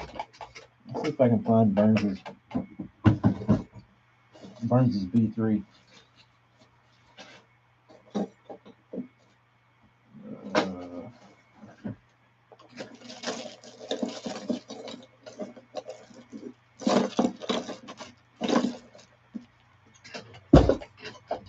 Some one of these boxes.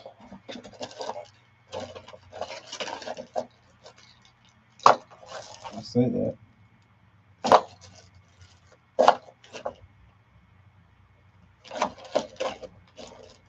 Damn, I got some damn juice in here. Yeah.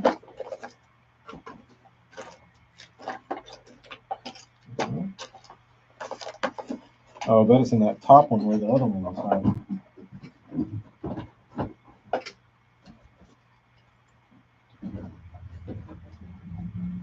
I need to hang all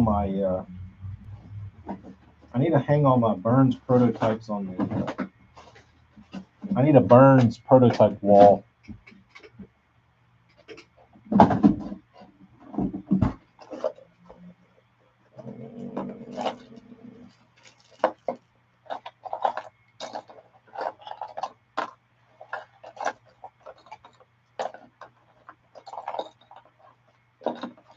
Let me see.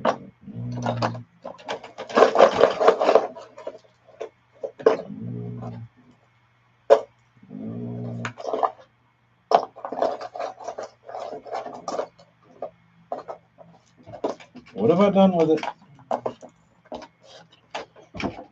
Oh boy, now I'm gonna have to turn the room upside down.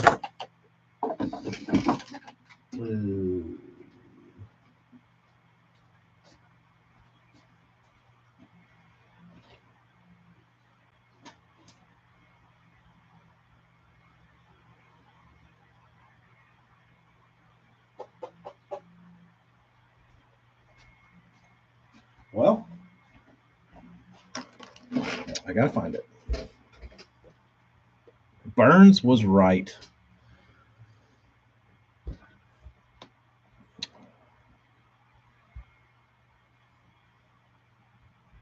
What's the longest telescopic lure retriever meant for bank fishing? I don't know what the max 16 feet, 12 feet. I don't know how far you could get one of those out there.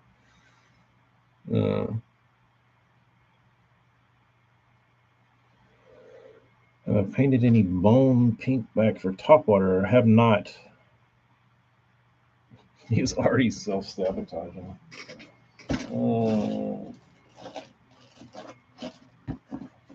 Like I keep all his shit in these little boxes right here. I don't know where it would. It can't be that. It can't be hiding too far. Let me go back to this box. In there.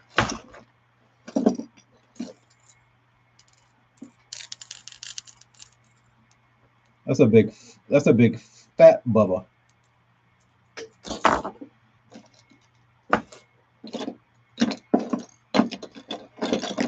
I think this is it. It's in here somewhere. Because this is his B2, I believe.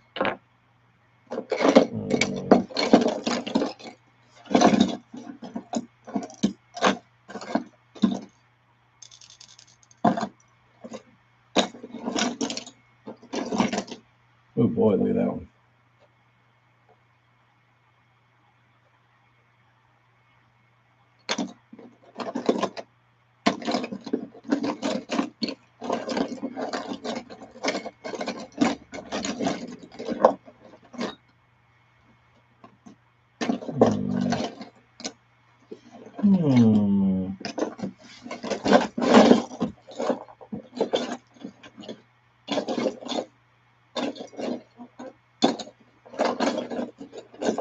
There it is.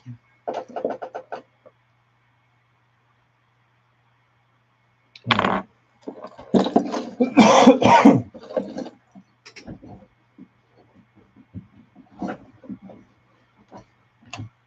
going to go and I'm going to take it home.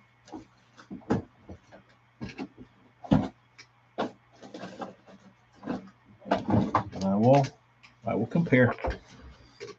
Can we see some Hellcats? Let's see. I don't know where those are. John, I'll have to find those for another stream. I'll have to dig.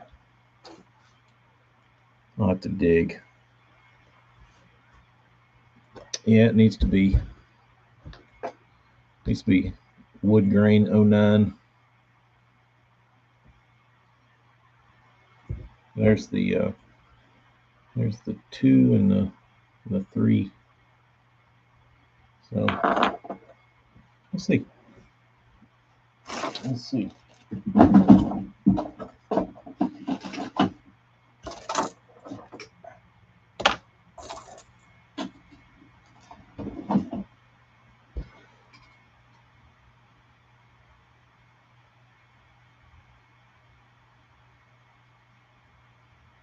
Are those 1.5s? Do you think those are butyrate as well, AJ? You think those are butyrate-y?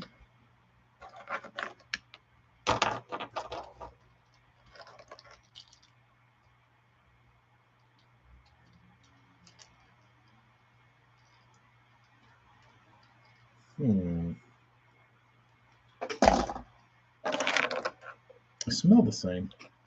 All right, Bob. See you later.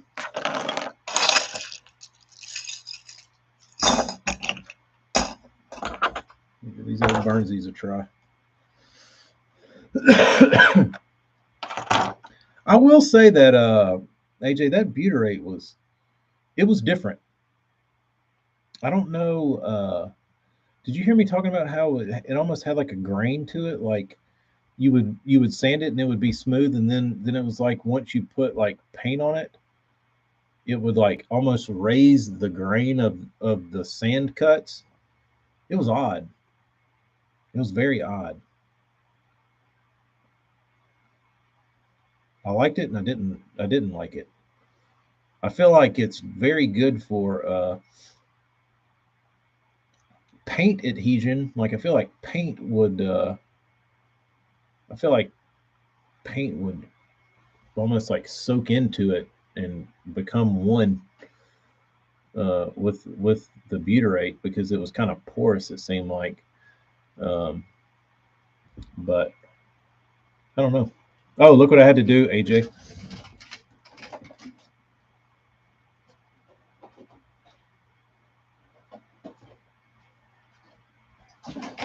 I couldn't get the stupid ass things to glue on, so I just put them in this thing and then stuck this damn giant ass card on there, because I tried to glue one of these damn things on,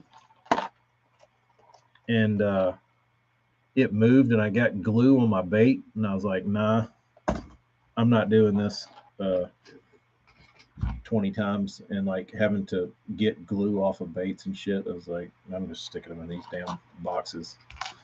And luckily I had the exact number of baits I needed to do. But I did try to heat it up and like stick it down with a heat press, and that didn't work. So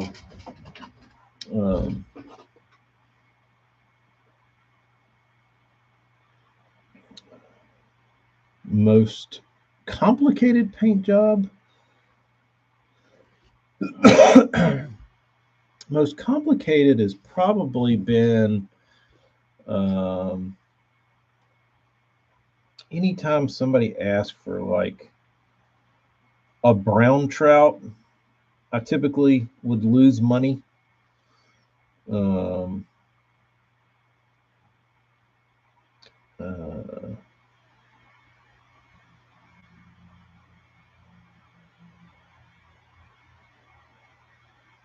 I thought about a glue stick, but I didn't have one.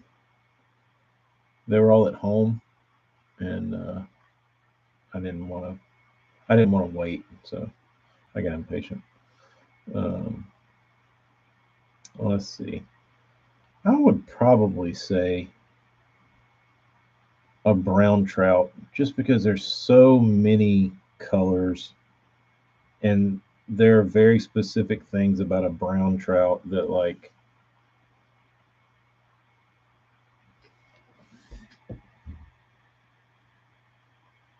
that you have to do. I guess it's going to focus. But on top of all the like body colors, like all the little splotchies have like undertones behind them, and like all the dots have like highlights behind them, and it's like it doesn't just end at like painting the body and like you see all that shit. Like it's not it's paint some shit and throw some dots on it. Like it takes a lot to make it look right. So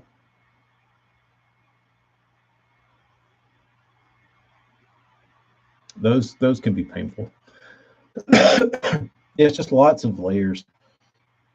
Lots of layers. You have to lay down like the body paint first, and then you have to lay down like the dots. And like if you look at this one,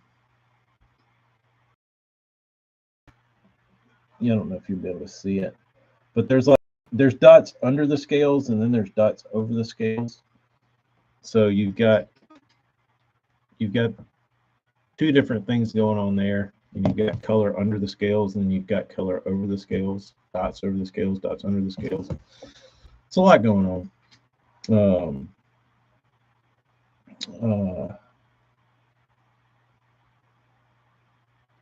So it's just, and the thing about it is, on a trout like that, it's hard to hide. Like on a crawfish, you can hide like a screw up. Or on a bluegill, you can hide a screw up. But like a trout like that, if you dick something up, it's going to be a little more obvious. Even though the paint job's real busy. And the other thing about it is when you layer so many colors, you eventually reach a point where you have to be very conscious of what colors you're spraying over, because you've got so many on top of each other. And then like, if you're spraying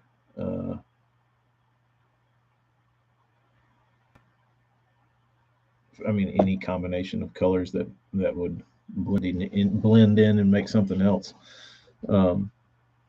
it just gets muddy. So you got to try and stay a little conscious of that.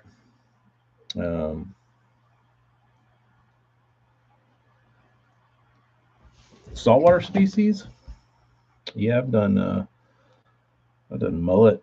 I've done. You haven't seen my redfish, South Jersey? Come on, dude. Come on, bro. What did you start following me yesterday? You missed all the saltwater stuff?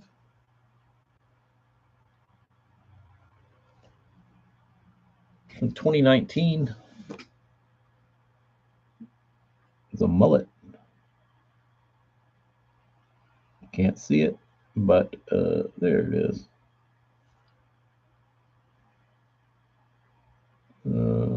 Can't see the colors on it, but did a mullet. Did a very beautiful redfish.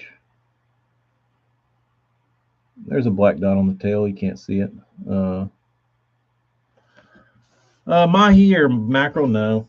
It's mostly inshore stuff. Nothing like no kind of offshore fish I've never had to do. Mahi would probably be fun. Mackerel would be decently fun if you had the right stencil. I wouldn't want to cut the stencil for that damn thing. It'd be like doing a trout stencil. Redfish was really fun. Those are actually wall decor. But no, I've never had to do any offshore big game fish, blue water fish. I don't think. I could have. I've forgotten. I could have and forgotten. I have to go back through the gram and look and say, oh yeah. Sure as hell did. For whatever reason, people used to ask me for weirder shit like that back in the day than they do now. I haven't had an odd request in a while. It feels like. I don't know. This is a damn beautiful roach hinkle shad from 2019.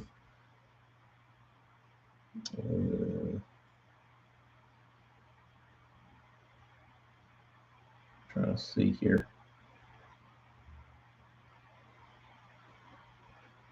Shell veneer workhorse.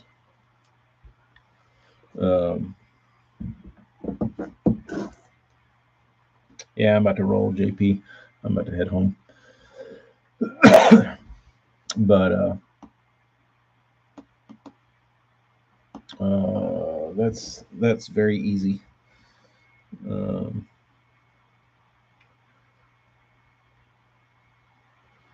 That was for Brian Vaughn.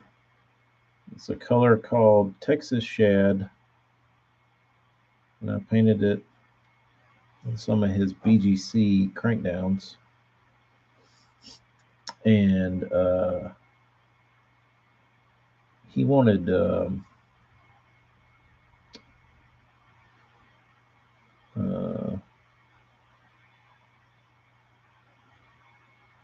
blood on it. Like I had done, it basically looks like that. I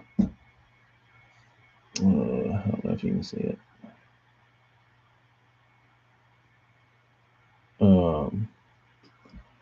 But Brian lives down in Florida, and I've painted lots of baits that color for him, and he's caught lots of giant fish on it. Lots. And then people in the swim bait community will call and say, I want what Brian's throwing. I want that color. And dudes in Texas are throwing it. They're catching giants on it. And I don't know what it is, but there's a little community of guys that follow Brian and know he's like a legit dude, and he catches them, and they kind of followed where Brian kind of started and have a lot of success with it. So that color is probably attributed to more poundage than any other color that I've done. And it's a bone base. It just has some green scales and a little bit of color added to it in the blood, but he's into the bleeding thing. I don't know. I'm trying to think what else.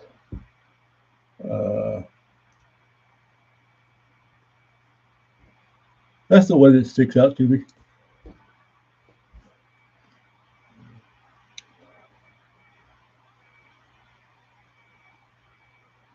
Ted Shadley was a bleeding shad. Didn't get anything on it in the sink too quick. Hope you got rid of it.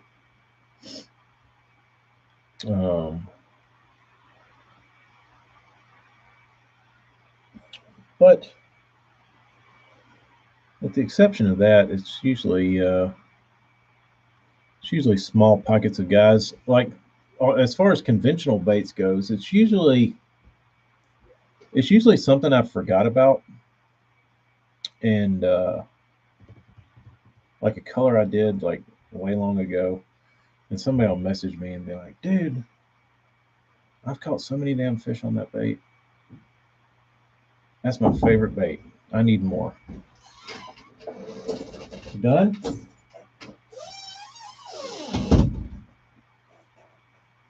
New shirts.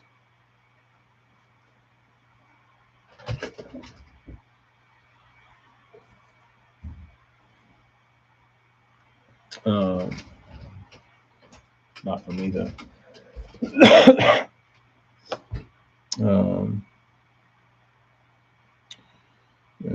How many guys have asked for worm colored cranks? Not many. I really don't get I really don't get that many requests. Um,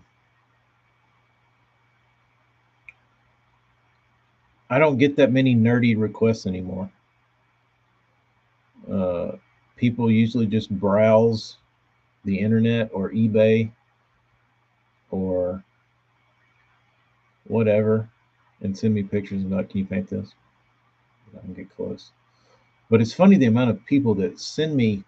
Uh, you'd really be surprised considering I have what 1,100 pictures or something on Instagram. So 1,000, and I try not to post like duplicates.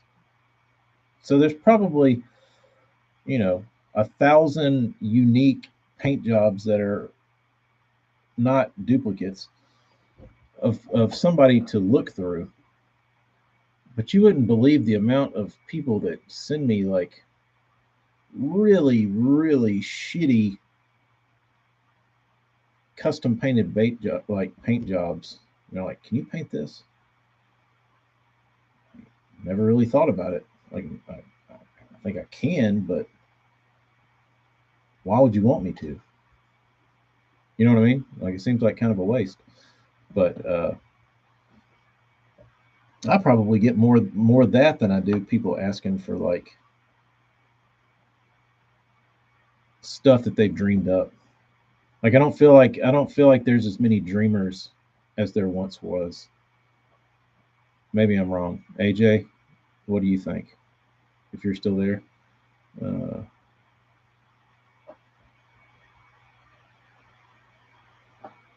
what gets the creative juices flowing before painting something?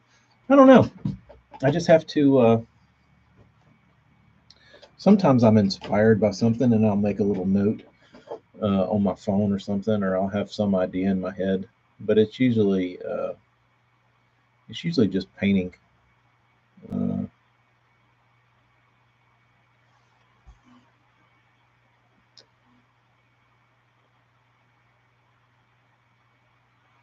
but Paul, um, yeah, it's usually just painting with not having to.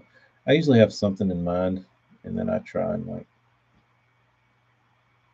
put it to put it to put pen to paper. But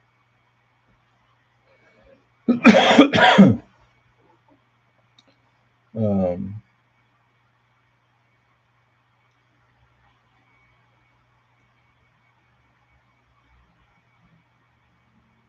the problem with shit like that, South Jersey, is it doesn't have curb appeal, and that's the thing about a company like Megabass. Um, like if I started my career bait painting and tried to just lay down uh, Megabass esque paint jobs, I would be nobody. Nobody would give a shit.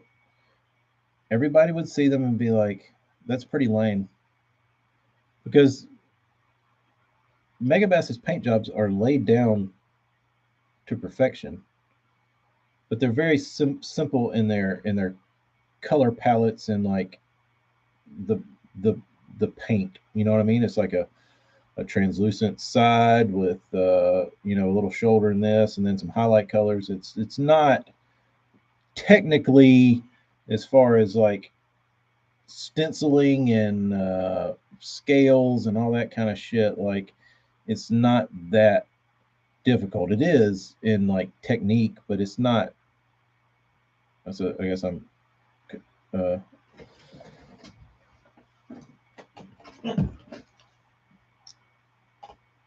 that wouldn't make any sense, but like in how the technique to actually paint consistently is what is done so well, but like what it actually is not insanely poppy. So if I would have created Northern Effect 10 years ago and posted it on Facebook or Instagram, nobody would have given a shit. Nobody. You would have had a few guys say, "Oh, that's cool." But Megabass puts it out, and dudes are like, "Ugh."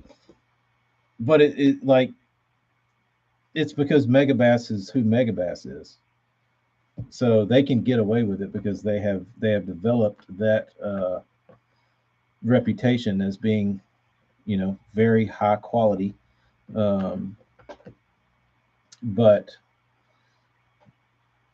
I had to go about things a different way to make a name for myself. Um, so it's fun. I like painting Megabass esque paint jobs when given the opportunity on like a transparent bait, because it gives me, because I've never been able to paint like that,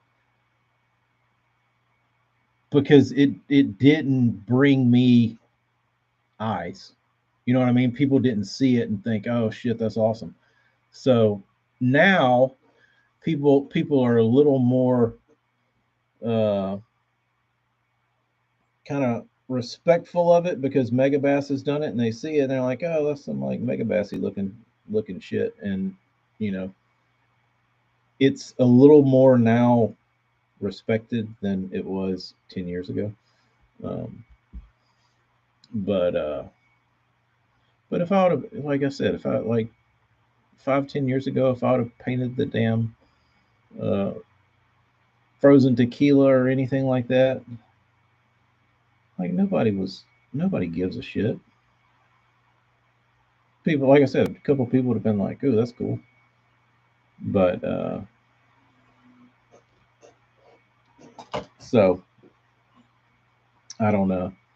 I like doing it now. Like you can see the um, they're like those DD22s. They definitely have mega bassy tendencies, or one of them certainly does. It's Northern Effect with stripes on it, but that they kind of have allowed me an avenue to like paint in that style, like that simplistic, transparent, ghosty style, and like people still appreciate it a little more, I think. Because I feel like before people maybe don't thought that they weren't like getting a value for like a transparent bait or something. Like if it wasn't opaque, like it was worth less money. Like it was, who knows. Um, but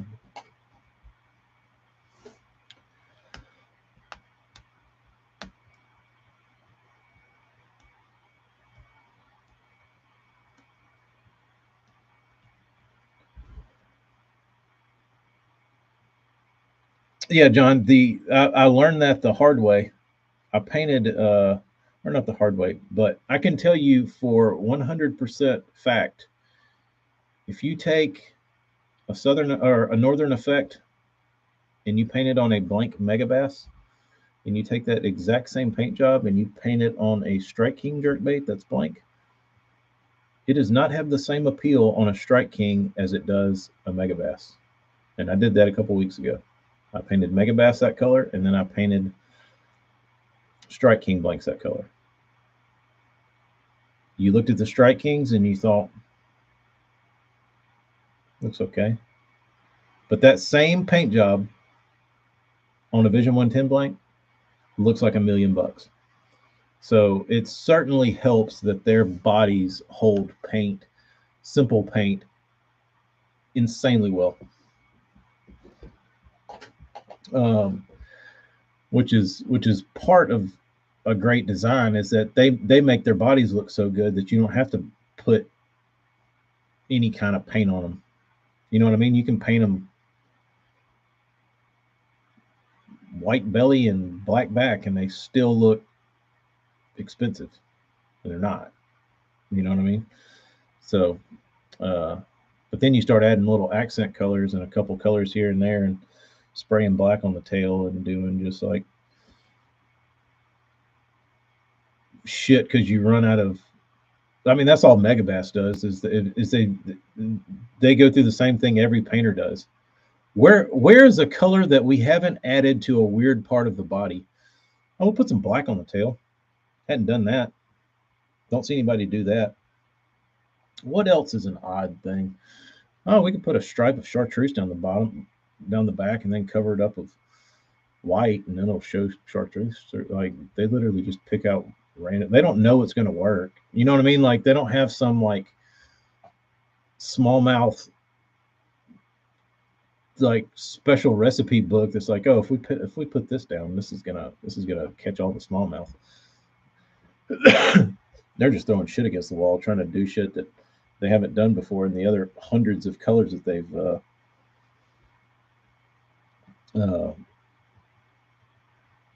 already done. I'm still going, Travis. Today is a wash. I'm not painting. I still feel like shit. I can talk. I feel fine to talk, but I don't feel fine to like go paint. So that's what I'm doing today. That's what I'm doing today, talking to y'all. 2.5 hours. This hell, I don't feel like I started feeling like shit till I shaved my head. I think shaving my head really made me ill. New work truck, what'd you get?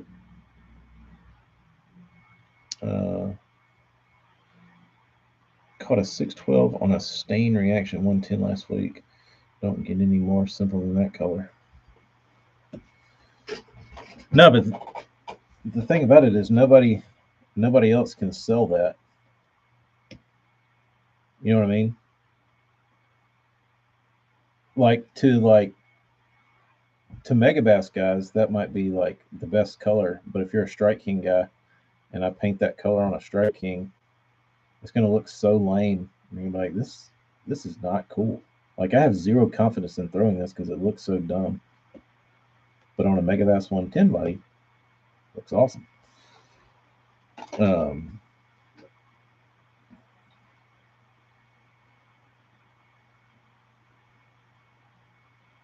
So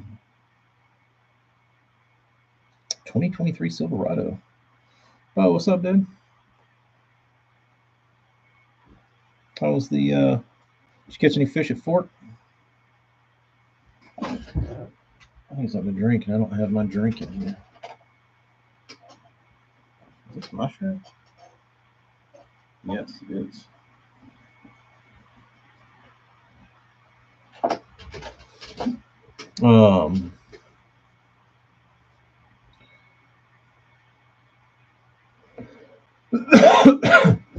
But I had the crud, so I'm not wanting to rush home because I know the kids are going to want to play, and I don't know if I'm like contagious or whatever. So I don't want to run home and contaminate them. So I'm kind of lollygagging.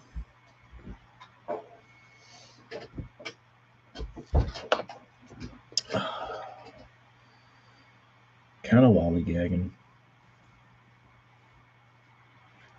Are you sure it's not the vid? Could be. I don't know. I've had some shit for the last who knows how long.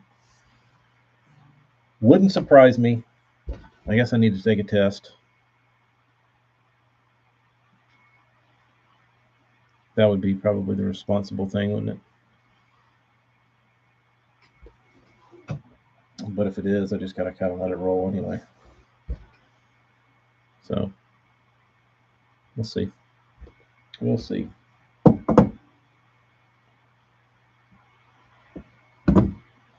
I think Amy's got one of those at-home tests. We'll see.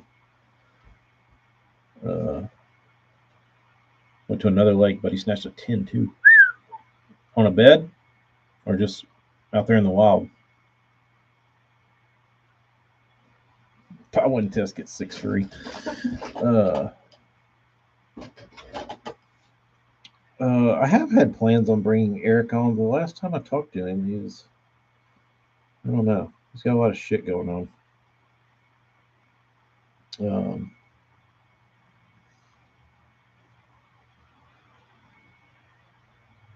So, I don't know. He seemed kind of distracted.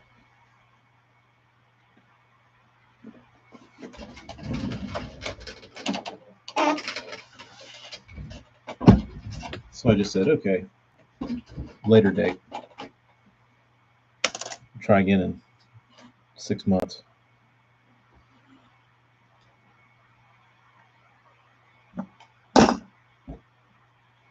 No bad, deep water off a hump. How about that? How about that? What did it eat? Is the question. What did it eat?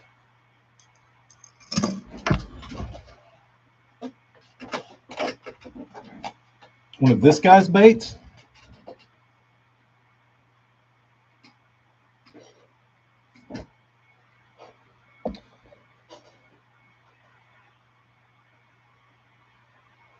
King shad? Oh, I was thinking Strike King.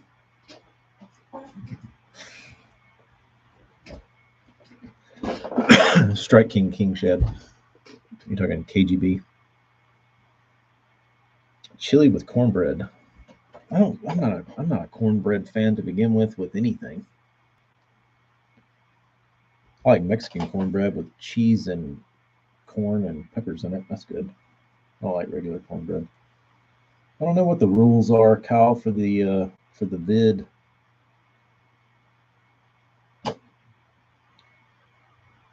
All right, well, I guess I'm gonna go home. That'll be good. Thank you for the marathon show today, getting through my my sickness. Hopefully, I'll be back to normal here in a couple days, and we'll do it again. Thank you. We'll see y'all later on. Adios.